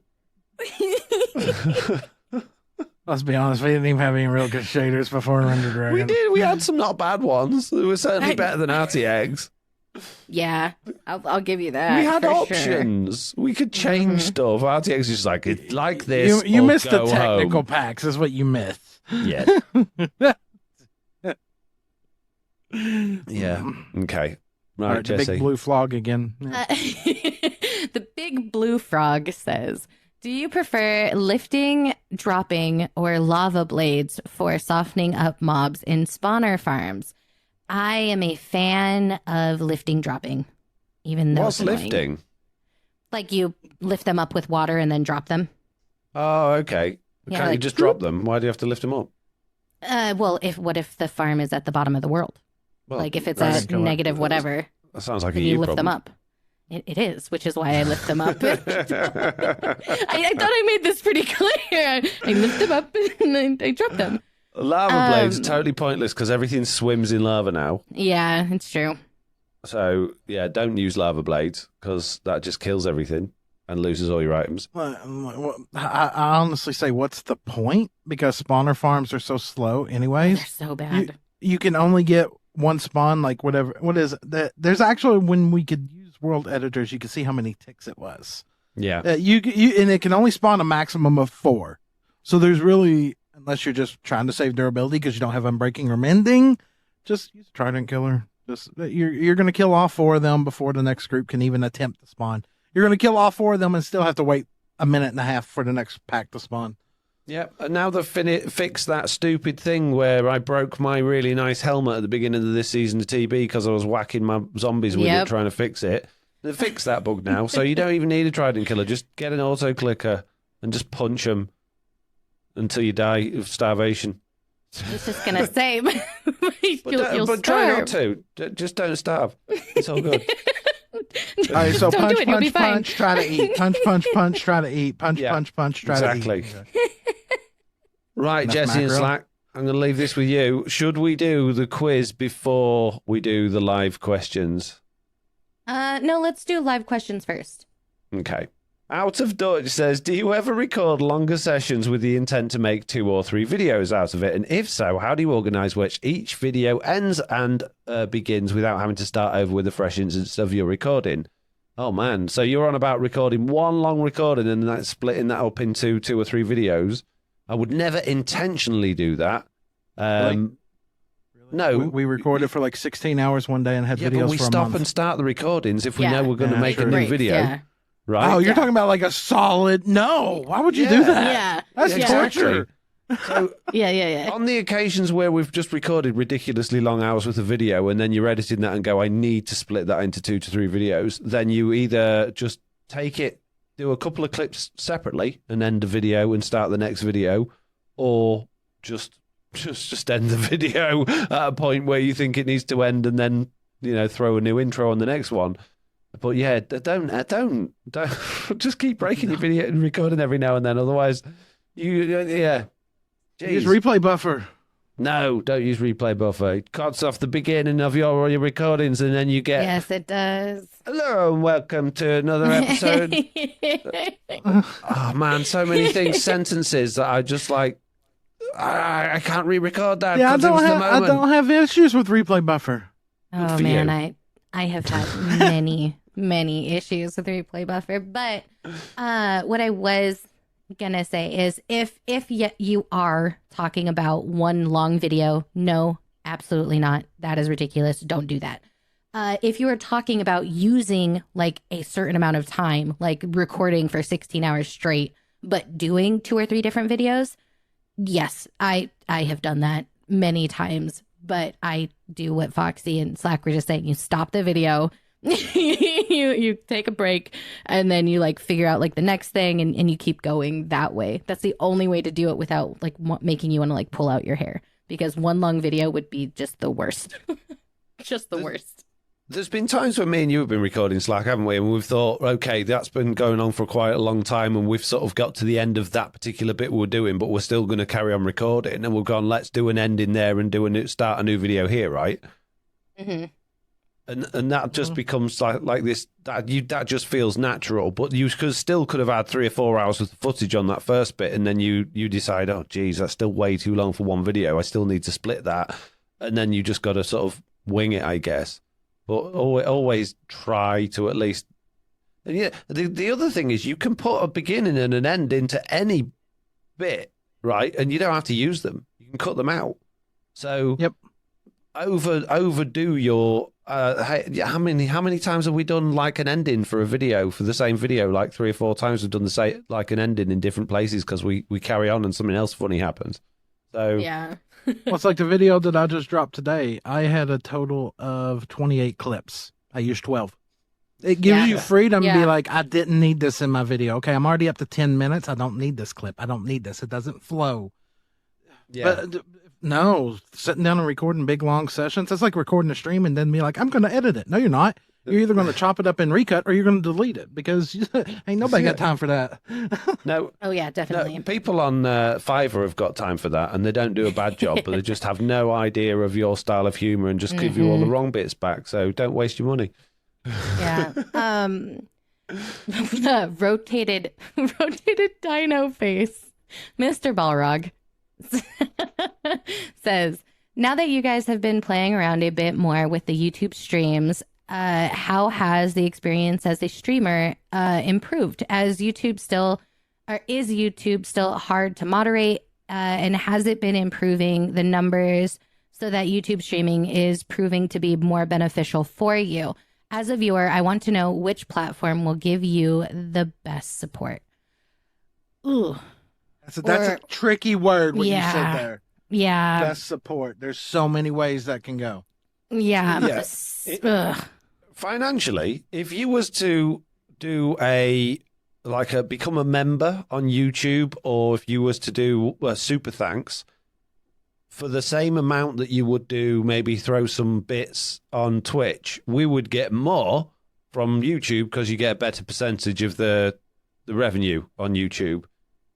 YouTube doesn't have that as a whole, that sort of mindset for people watching it that like they do on Twitch, where people tend to be a lot more generous on Twitch, but then you get a lot better revenue from advertising on YouTube afterwards, because it's going out on your channel and it's more discoverable, the video afterwards. So it's YouTube at the end of the day, you're never going to make anywhere near as much money as you could potentially do on Twitch, provided you've got a decent Twitch audience. And it's still ridiculously hard to moderate. But it's so simple, it's so nice, it's so easy. I find YouTube streams boring. They are. They're I find them the most boring things ever. I don't even enjoy watching them. I can't interact. I want to interact other than just ask questions. And I'm not being rude. I've joined your streams multiple times and tried to talk, and you never see it because all there is sign. I fixed that now. The sign bit, but also the fact that there's no color differentiation in things. It's so hard to tell where one chat begins and the other one. Like it's hard, and I don't enjoy it, and I miss people, and that makes me really sad, because on Twitch I feel like I'm really, really good at staying on top of chat. Like I can keep up, I can talk with everybody. It's just a great little back and forth. On YouTube, no matter how little people are in there or how many people are in there, I'm always missing stuff. Like always. And then I'm like, I'm so lost. Like, what are you guys talking about? Oh, what did I miss? Oh, I'm sorry, I wasn't ignoring you. And I've literally had people tell me in YouTube, it feels like they're being ignored. And they know that it's hard. They know they can see the chat. It's hard to find, but they feel ignored. And for me, that's a huge downside of YouTube, because I never want anyone to feel like I'm purposely ignoring them.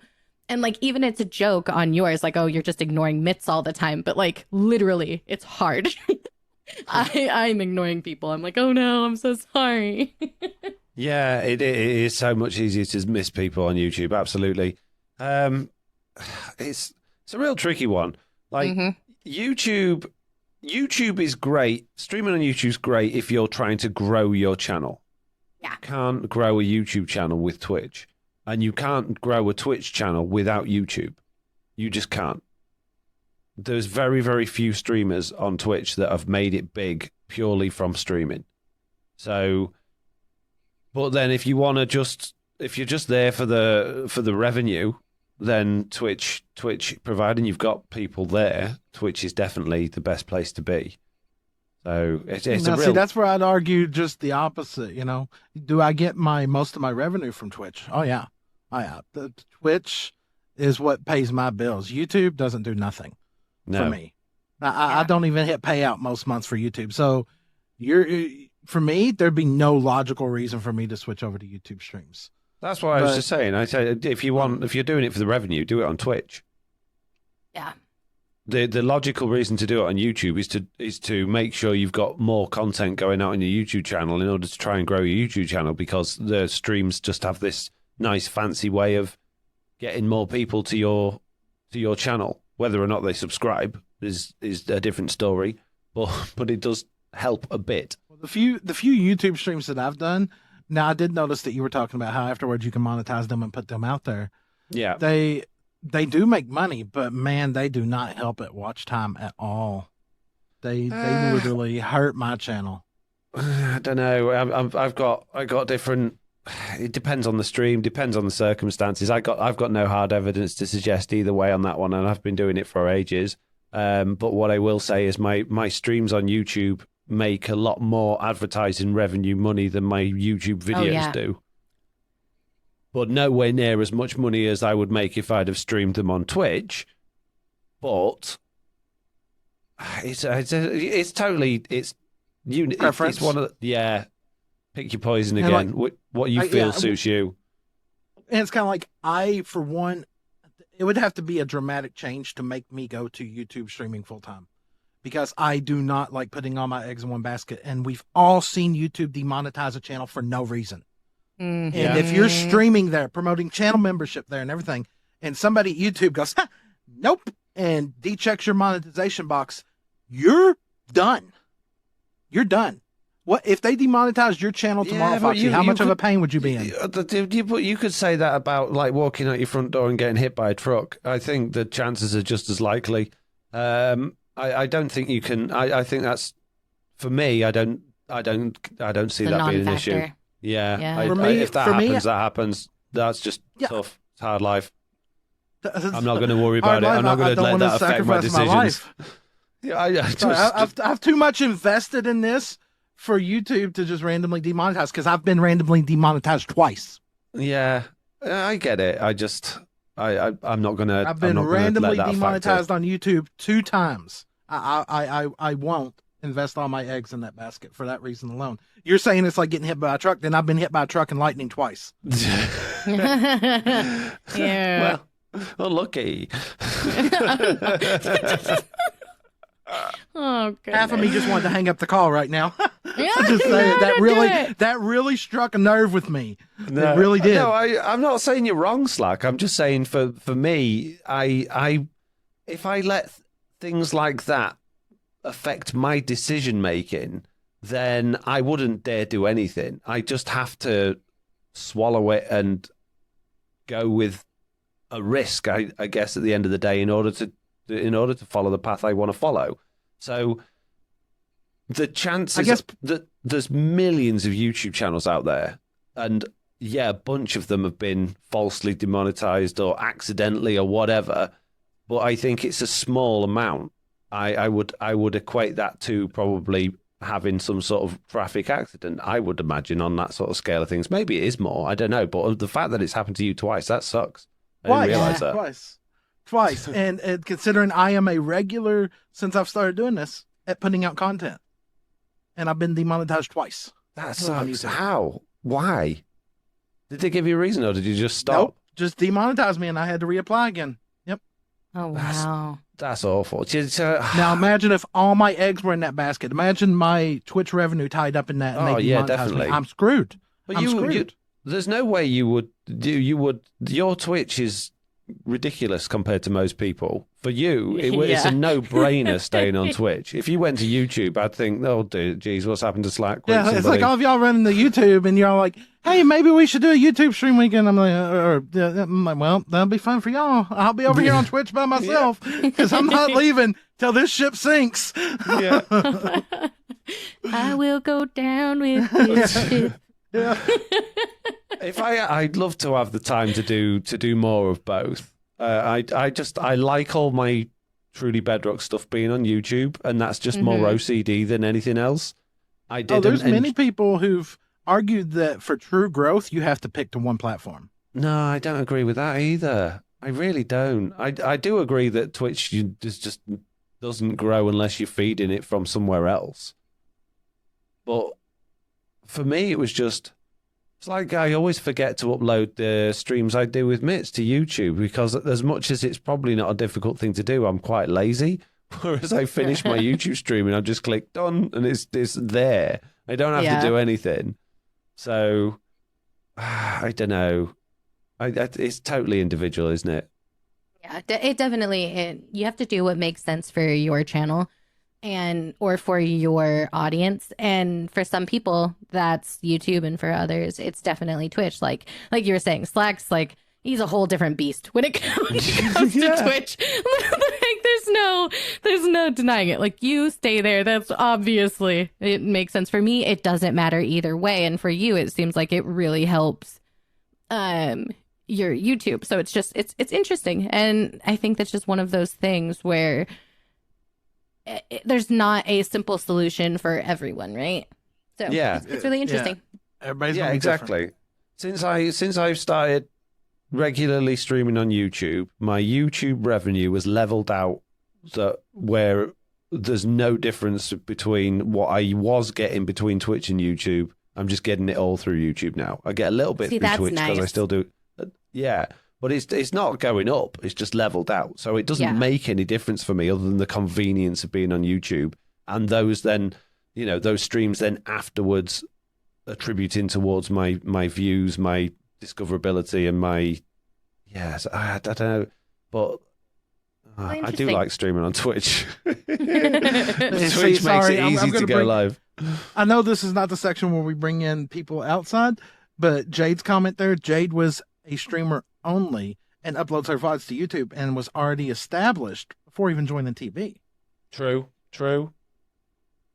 But it's slow though, Jade, isn't it? Oh, it is slow. It is really slow. It's super slow.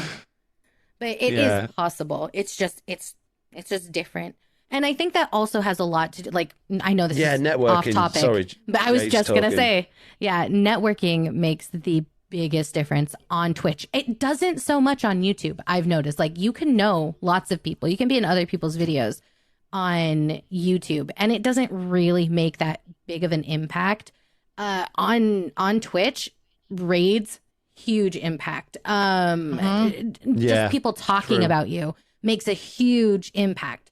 So, like, that is, it is one of those things where I think you can't really compare the two sites overall. Like, you can, because they do a lot of the same thing, but I think they're used differently. Like, they're just for different things. Like you were saying earlier, like, if you're trying to help your YouTube, you're trying to grow your channel on YouTube, stream on YouTube. Obviously, stream on YouTube. Like, that's going to help you. But if you're just trying to overall, like, be a content creator, networking on Twitch, you can really do great network things. on Twitch. Yeah. Yeah. Like, my philosophy my philosophy for YouTube is to get people to the Discord, because if I can get them to the Discord, then I can get them to the stream. Yeah. That's my goal with YouTube, is to get people to the Discord. That's it. Yeah, that's exactly why in this little Just One Bug videos I'm doing, I'm not saying, let me know about bugs in the comments. It's join the Discord and let me know. Because exactly. if you got people coming to your Discord, there's a chance they're going to see everything you do. Yeah, I then started to think something like that with videos, with tutorials and stuff like that. The only place you're going to be able to get my world download or Schematica files is going to be in my Discord. Yep. Yeah, makes sense. Yep. Makes sense. Right, should we move on to the next question? That was an interesting question. Slack with JJ. Slack with JJ. Hold on, I actually closed that. We were sitting there for so long. No. Slack was leaving. He was gone. JJ packed his bag. No, I closed the document. I forgot we were doing Discord questions. I loaded back up the document. I was like, we done did all these. JJ says, do you regret saying you don't do a monthly live for Patreons yet? Do you regret staying? Yeah, saying you do a monthly live for patrons yet? No. And what did you do before you were a content creator, and what led you to the decision to take it up full time? Well, I'll let y'all go first on this one. COVID. What did I do before?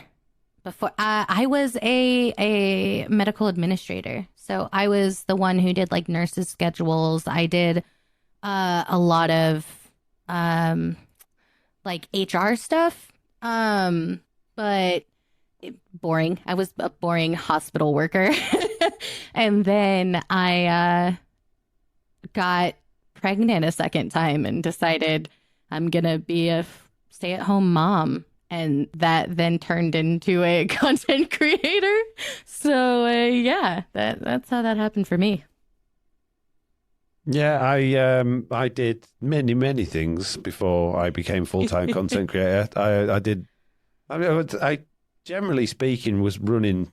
I had a couple of businesses, mainly food machinery related, believe it or not, engineering, marketing, build the website, write the theme tune, sing the theme tune, basically all of it. So it was a bit weird, really. And then I was doing this for years on the side. It was getting bigger and bigger. I was looking for an excuse to take it on, but I couldn't afford to, and then I couldn't go to work anymore. So I was like, well, here's my opportunity. Might as well take it. Like, all right, so to make my book as short as possible, I was a bum. I worked dead-end job after dead-end job. I always quit. I couldn't maintain a job for more than 6 months at a time. I lived off of my family members. I was a liar. I was a manipulator any way that I could survive. I just went through a failed marriage, was down on everything, had nothing to my name, living off my family. And this was something that I always wanted to do, but every time I tried to do it in the past, I could go back to my YouTube analytics and show you where I tried to start uploading videos years ago. And I was always talked out of it by someone. No, you can't do that. That's a stupid idea. This is this, this is this, this is that, this is this. You can't do it. And my family's always had my back, even when I've made the worst decisions of my life. They've always had my back. And I sat down and talked to them Christmas Eve. And that day should have meaning to Foxy. He may not remember, but that was the day that we made the Discord for TB now. Aww. And I sat down and I talked to them that day. I was like, y'all have backed me my whole life, no matter what decisions I've made, no matter what I've done, whether it's been good or bad, you've always been there. Give me a chance. Give me 1 year to do what I want to do. And if it does not work, then I'll go back out and get another dead-end job that I absolutely hate. Just give me 1 year to try to live my dream. And if I cannot make it financially viable at the end of it, then we'll deal with it from there. Because what's going to be the difference? I'll go up here to the local, manpower association and get a temporary job at a factory that I hate and would rather bash my skull in to go do it after 2 weeks, Yeah. And they said yes. They said they would give me a year. They would support me without question for that year. And the funny thing is you can go back in our videos, even with Foxy. Foxy will know this. Like the first few videos we ever recorded them together, my family, I was still, how do I put this, a servant of my family. Come do this, come do that, come do this, come do that, come do this, come do that. But when it started turning into something viable, when I started making money, it became a question of, hey, can you do this? Are you busy right now? Are you recording? I remember that happening. I remember that page turning because we would go from Slack's mum, bless her, constantly coming in and taking Slack away, to all of a sudden sort of quietly at the door, Slack, have you got a mama? Okay, I'll come back. And at the end of the first year, I was monetized. I think it was Easter. Easter Day is when I got monetized the first time on YouTube. So we started in January to, 25th, and I was monetized on Easter. So that was the first little bit. And I was immediately off the bat making $200 a month off YouTube. Don't ask me how at that time. Yeah, I don't know how, because now I don't make that off YouTube. And then I opened up Patreon, and that pushed it up to about $700 a month. And it just kept growing. And at the end of the first year, I was making right on $2,000 a month. And they were like, yeah, just keep doing what you're doing. They still don't understand it. I sometimes still don't understand it. Yeah. I don't understand the charity and benefit from others. And that was before I even started streaming. And then when I started streaming, like, my life changed. Yeah. My life changed. It just, I don't get it. My first stream, my first month that I was monetized, I made $700. And I was like, oh yeah, this is great. I got Patreon now, I got YouTube, and I got this. The next month I was monetized, I made $3,000. And I was like, just off Twitch alone. And I was just like, So for me, that's what led to me becoming a content creator. And by me doing that and finding something that makes me happy, all those negative things about me have went away. I try not to lie anymore. Mm-hmm. I genuinely am a happier person with my life and my decisions. It's changed. The person that you hear talking to you now is not the person you would have known 5 years ago. 5 years ago, I would have manipulated you and used you any way that I could. I'm not the person I was. And just to put, oh, sorry, carry on. No, go ahead. I was just saying, just put your Twitch earnings into perspective there. That's 10 times the amount that I've ever got on Twitch. So that's why you definitely need to stay on Twitch. Yeah, and it's like I've never been shy with my community or anything. This month alone on Twitch, okay, and this is not me bragging or complaining, because I don't want to know. I don't want to know. No? Go on. No? Okay. This month alone, if we include direct donations,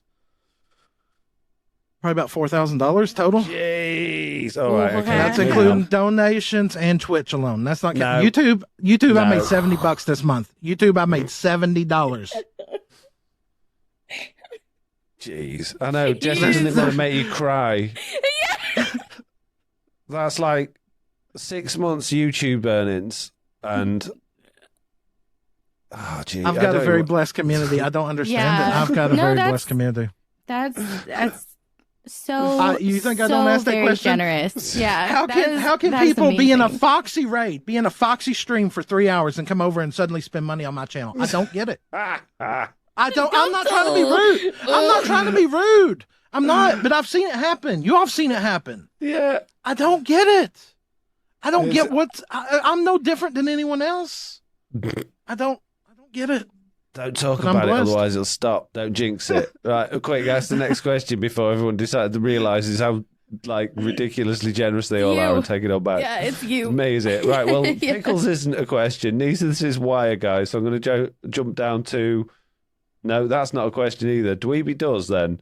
As a follow-up to this, what are the top three Twitch complaints? As a streamer, I hear a lot of Twitch is awful, but why? I'll stay out of this one. Twitch is awful as a company, in my opinion, because I don't think they've got much of a choice. They are obviously owned by Amazon, which is very, very profitable. But as an entity, Twitch is not profitable at all. And it doesn't matter how big your backing is. Nobody invests for a long term in a company that just is absolutely, I want to say a rude word, but just hemorrhaging money, effectively. Yeah. So Twitch have horrendously aggressive at finding ways to monetize the thing, which is often in a benefit to the streamer, but in a lot of times it's not. And that's not a big issue in itself. The issue I have is the attitude they have and the way they do it. So they'll send you emails as a creator that are written for, I have no idea who they're written for, but they're like, hey guys, this is the new rad thing we're doing. Our bros over at the community have told us that this is what you've all been asking for, and we're always listening to our community, and we've added these features, and the features that nobody wanted, the features that everybody said we don't want because it's gross and we don't want it. And they just, there's no honesty, and the way they handle it and the way they speak to you is just, I hate it. It's awful. So, in my opinion, that's why Twitch is an awful company, because if they just turned around and went, look, in order to keep this platform going, we need to adjust our monetization things, we need to add more ads, we need to do this, fine. But it isn't. It's like, we are doing this. We're putting more ads on. Your audience must watch ads. There's no toggle to turn it off. But you told us you wanted this. No, we didn't. Nobody did. Yeah. So that's why.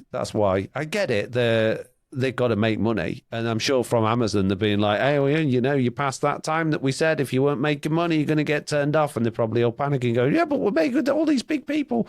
And they obviously don't want to start losing everybody to YouTube, which they did start doing because YouTube started buying all the big streamers, which is obviously really hurting Twitch again. So I get it. There's a lot of panic going on at Twitch at the minute, but it just doesn't feel like... feels like they're a group of lads that don't have no clue how to run a company. That's what it feels like to me. Yeah.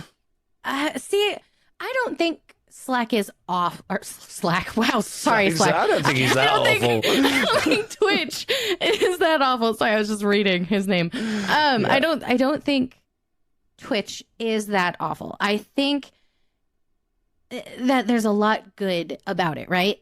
But I think that the bad things don't balance out the good things right now.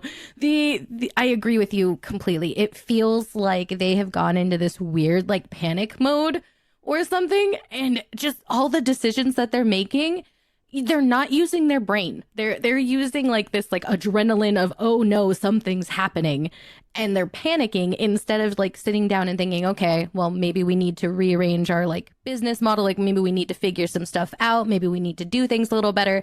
They're reactionary. Everything with Twitch is it's so reactionary, and it's affecting the really small creators, I think, a lot. And I mean, the money changes alone have been like real icky. I'm just like, ugh. So it's a lot. Oh yeah, there were some changes there that most people didn't even realize. Yeah, it's like when they cut y'all remember the email that came out here a while back? They're like, oh yeah, the threshold for payment is now down to $50 a month. Well, what they didn't tell you in that is if you go back 1 year ago, they started the changes for subscriptions based on individual countries. So by default, a subscription in the U.S. a tier 1's like $5. We'll just round it to that. And then you would get a $2.50 cut off of that. Now, for the U.S. alone, it didn't affect too much of that, but it affected all the other countries in the world. So that sub that used to cost, let's say, get you $5 from another country, you'd get $2.50 off of it, and it would be converted over. Well, they changed all that. So now that sub in that country might cost $2, and you get $1. But for a year, Twitch compensated all creators for the difference. As long as you streamed X number of hours and got less than X number of subs, they would compensate you the difference of your average. And then suddenly, what they didn't tell nobody, even though they told you a year ago, they're like, oh yeah, payout threshold's $50, literally on the month where it goes into full effect, all these sub price changes. So like, oh yeah, everybody's like, hey, yeah, I can get paid at $50 now, but you're having to work 3 times as hard to get that $50 than you did a year ago. So I have complaints with Twitch too. Don't think I don't, but I'm still not leaving. No, don't leave. I was just going through my emails, looking for emails from Twitch to try and give you an example. And one of the subject lines is, what WUT am I watching during 12.5 to 12.7? And then there's like a picture with this really weird mean guy face as the big header. What? Who are you talking to? Why? I get no emails from them. And then there's I just don't get it. I don't get it. They never write to you as if you're a human. You know, there's always some it's all weird in memes or do you think everybody on your platform is 12? Jeez, get a grip, guys. So yeah, we all hate Twitch. No, I don't hate them. I think Twitch is a fantastic platform. I want it to survive, but they just make one decision after another that's a bad decision, or they deal with it wrong, or they go against the community to serve their own purposes, and it just feels like it's heading for disaster, but I really hope it doesn't. I think Twitch needs to stay around for not just the creators that are on it, but also because YouTube needs some competition as well. Yeah, they do. So I don't get no spam email from Twitch like that. Oh, weird. Good for you. I get all the spam. Right, okay. Slack, your very own Jen has asked a question. You're all successful in your own right. Do you have a set routine of recording, admin, streaming, and how do you plan your content? Yes. I didn't for a very, very long time, but now I have a very strict schedule and I almost sometimes follow it. Don't look at me for schedule. I have no schedule.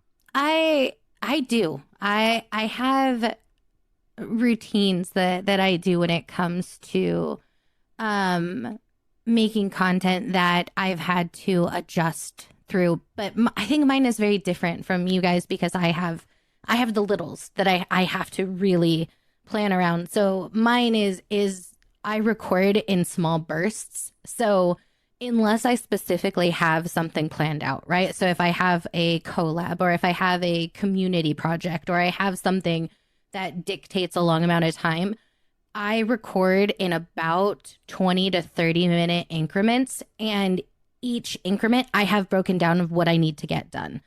And that helps me be able to, one, have clips, which has saved me so much time when it comes to editing, because editing used to take up all of my time. Like all of my content creating was like, I would record 2 hours at a time, and then I would have to edit that 2 hours of video, which was awful. So now that is my routine. I record little bits at a time, and then I will put that in the editor, and then I will keep going, so on and so forth, until a video is done. And that works for me because it lets me be really, what is the word that I'm looking for? I can be flexible. That's the word. Like, so I can be more flexible with my time as the kids come in and out and don't want me to record, and, so on and so forth. But yeah, that's what I do. Slack. I used to be really adamant about schedule, and I was just sitting here thinking about it. I was like, I used to be really keen on one until I started streaming. Yeah, streaming kind of makes it harder. And then once I actually Watchful became an editor, especially this season, because we actually changed up our agreement this season on how it works. Like, he gets all my YouTube revenue more or less off the videos, so I just sit down and record when I feel like recording. Fair enough. Yeah. Jen's just followed that one up with follow-on question. How do you deal with can't be bothered days? There's two ways of dealing with those. To bed.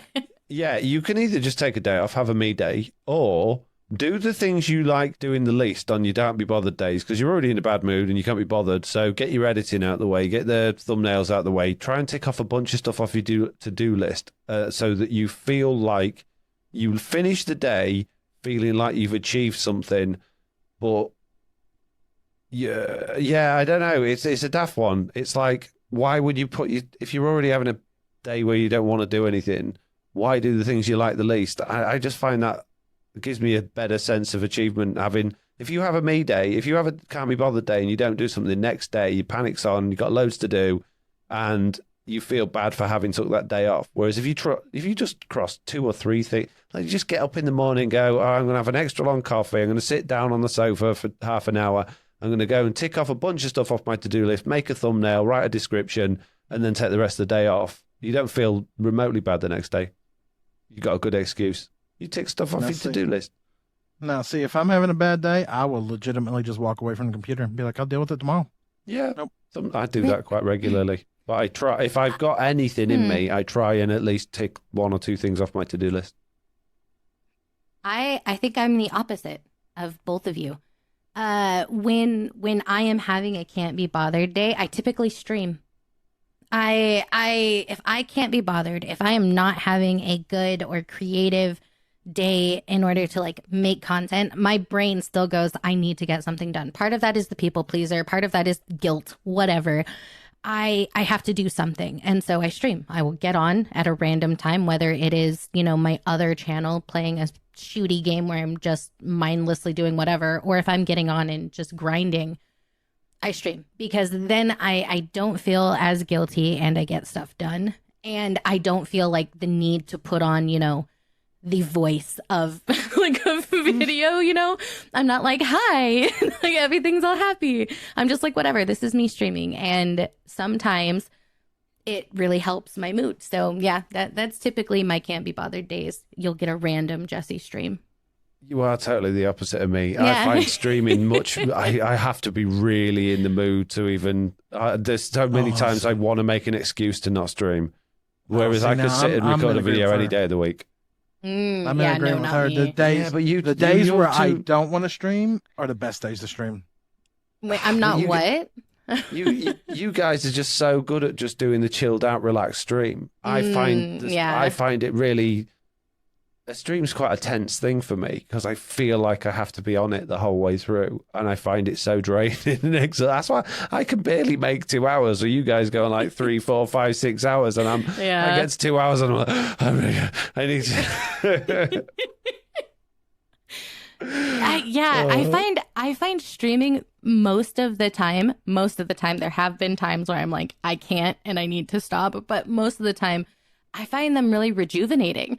Like a stream for me, it like hypes me up. I don't care if there's 2 people in stream or not. Like just having people there, it motivates me to get myself out of my funk. And sometimes it doesn't get me out of the funk. And I'm just really honest with them. Like, hey, I'm having a bad day. And so I'm just spending time with you and whatever. And sometimes they're right there with me and they're like, yeah, I'm having a really cruddy day. And I'm like, cool, let's talk about it. Let's be friends because today sucks. And yeah, so for me, it's really, really beneficial. I love streaming. Good. Right, we'll have this very, very last question from JJ quickly, and then we're going to very quickly do this this quiz because we are a long way into the podcast. It's very late, and I can't be bothered to edit it tomorrow, so I'm just going to take the day off.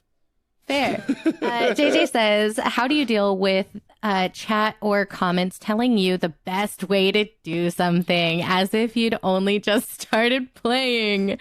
Ooh. I either ignore the comment because I'm a jerk, or I very sarcastically am like, oh yeah, I didn't think to do that. And just keep doing what I'm doing anyway. It depends how they ask the question now. It used to really get to me when I'd get YouTube comments going, you should do this and you should do that. Mm-hmm. And I'd be like, why should I? But I was reading it wrong and I was taking the intonation wrong. And it's a lot of time people are just like, hey, this is a cool way to do something, but they just don't express it in that way. Yeah. I don't think they are actually, most people are probably not expecting you to do it. And there's another side to this, whereas a lot of people believe that there is a certain way to do things and a certain way is the best and it has to be this efficient and so YouTuber said this and they really respect that YouTuber, so they just don't see there's a different way to do it because that's, you know, and those ones you're just better off ignoring. But if they've got a nice idea, I always try in a YouTube comment, if the idea won't work, I tell them why I don't think it would work, because to enable them to see it from a different point of view or see the whole picture. But if it's just you should do this because someone in their video said it's the better way to do it, I just ignore it. What about you, Sly? YouTube comments, I just ignore or delete if it's something that just... I'm not going to engage in a troll if it's a troll. Mm-hmm. Stream, someone coming in telling me what to do. I don't do nothing. I let chat deal with them. And if they come in asking a really, really, how do I say this, dumb question, I'm going to say what my good friend says. Have you tried using Google? I'm a bit rude, so I'm probably not the person you want to go to on that. Yeah, I got to You should do it this way. You should get a band hammer. Yeah. When it's in stream, I have a tendency to be quite sarcastic and rude, but I like to think I do it in a playful way some of the time. Oh, no, I'm rude. I'm straight up rude.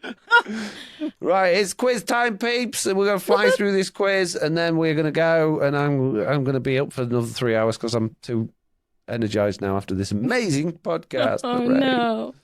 Right. We have 10 questions. These were by Plod. We've still got other quiz questions from other people that we'll do on a different day. These are from the original 30, which I cut down to 20, and this is the second half. So are you both ready? I think so. Fingers on the buzzer.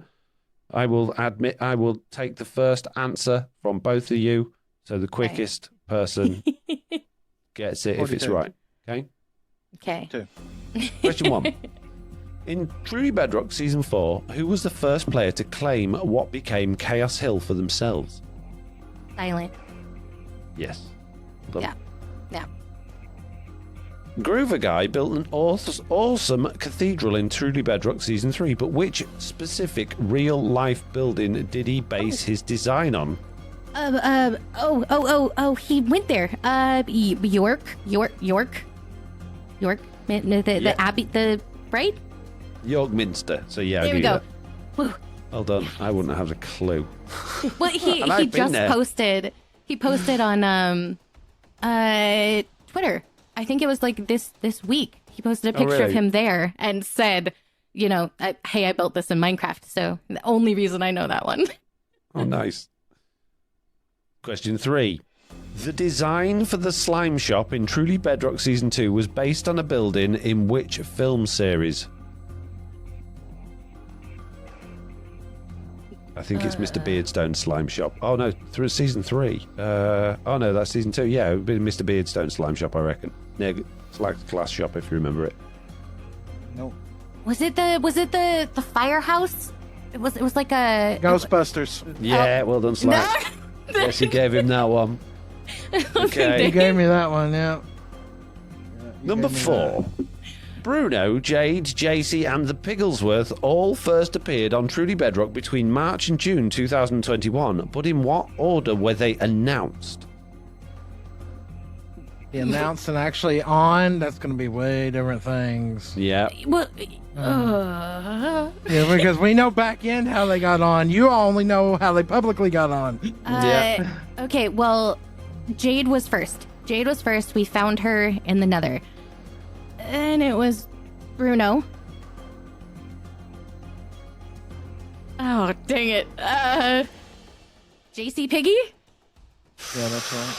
I'm going to give you half a point for that. Jessiie was late because Jessiie was busy finishing off her other thing, if you remember. So it was actually Jade, Bruno, Pigglesworth, Jessiie. According to this, it says Jade and Bruno were both part of the same stream weekend, but Jade was announced first. Then came Piggy's epic videos, and Jessiie fell to earth when the moon was blown up at the end of season 2.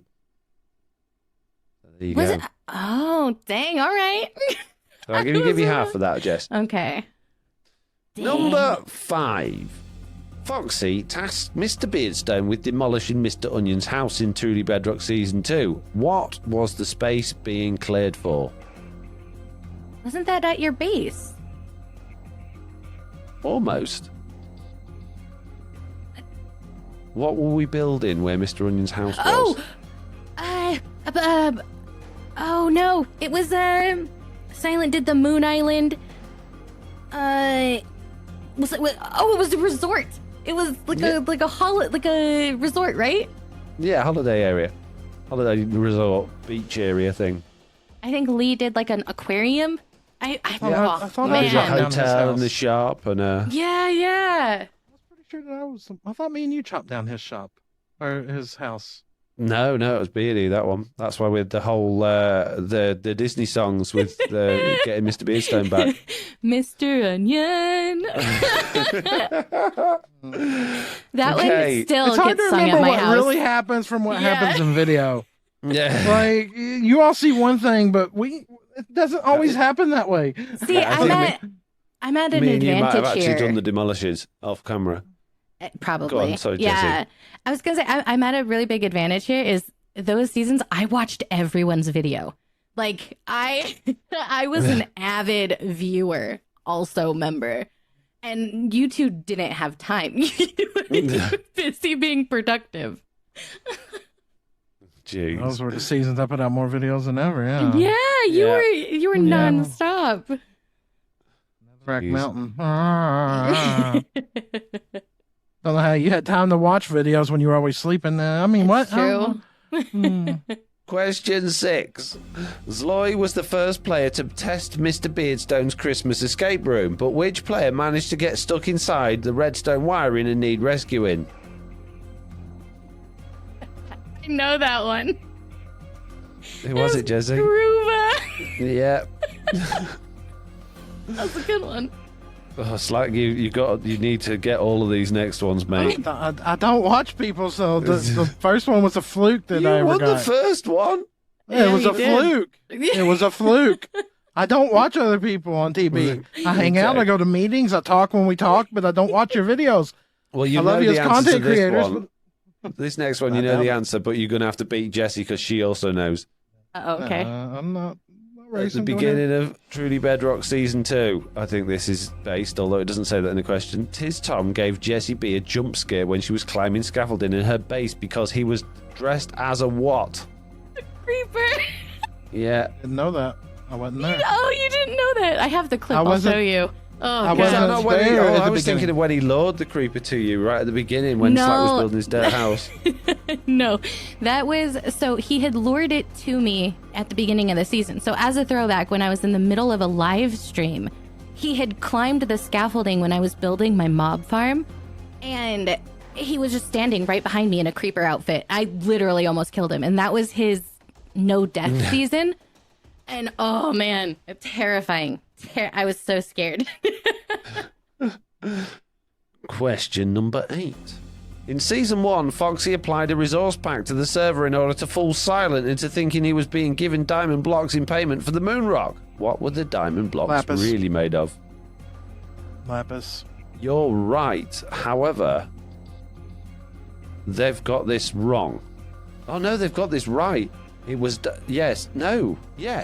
It was diorite in that one. It was lapis for diamonds with Zloy right. That's why I'm getting confused. Yeah, Zloy was I'm going to give you a diamonds. point for that one because, yeah, it was Zloy was the lapis. I did a resource pack switch on that, and then in Season 1 I did a resource pack switch with diorite for Silent. But yeah, I'm going to give you that one. Because I was remembering exactly the same thing you was. Yeah, I was going to say the same thing, Lapis. With other players arguing who over had the tallest tower in Season 2 Spawn Town, who decided to make a house as low down in the world as they possibly could. This time. Yeah. Yay! Yeah. And last question. Yeah, I did too. I think I did. Foxy decided to build the Millennium Falcon at the TB Christmas area in Season 2 because he thought whose nearby base resembled a spaceship. DBs. Oh, Yay! yeah. I'm going to give you 2 points for that, Slack.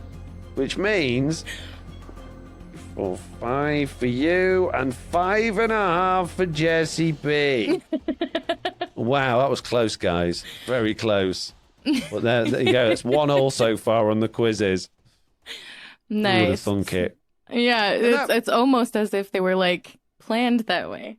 Almost. And that is the end of this week's podcast. Then all I've got left to do is remind you that we are supported by Patreon now. So if you want to support the show, head over to patreon.com/the Minecraft Update, and we would very much appreciate it. If you want to ask us a question, leave us some feedback, give us a bug date, give us a wish list, then you've got the news at the minecraftupdate.com email address, or you can fill out our handy feedback form on the website, or join the Discord and enjoy being chatted to by many people. And that's it. Oh, yeah, what are we doing this week? What you got to do? Socials.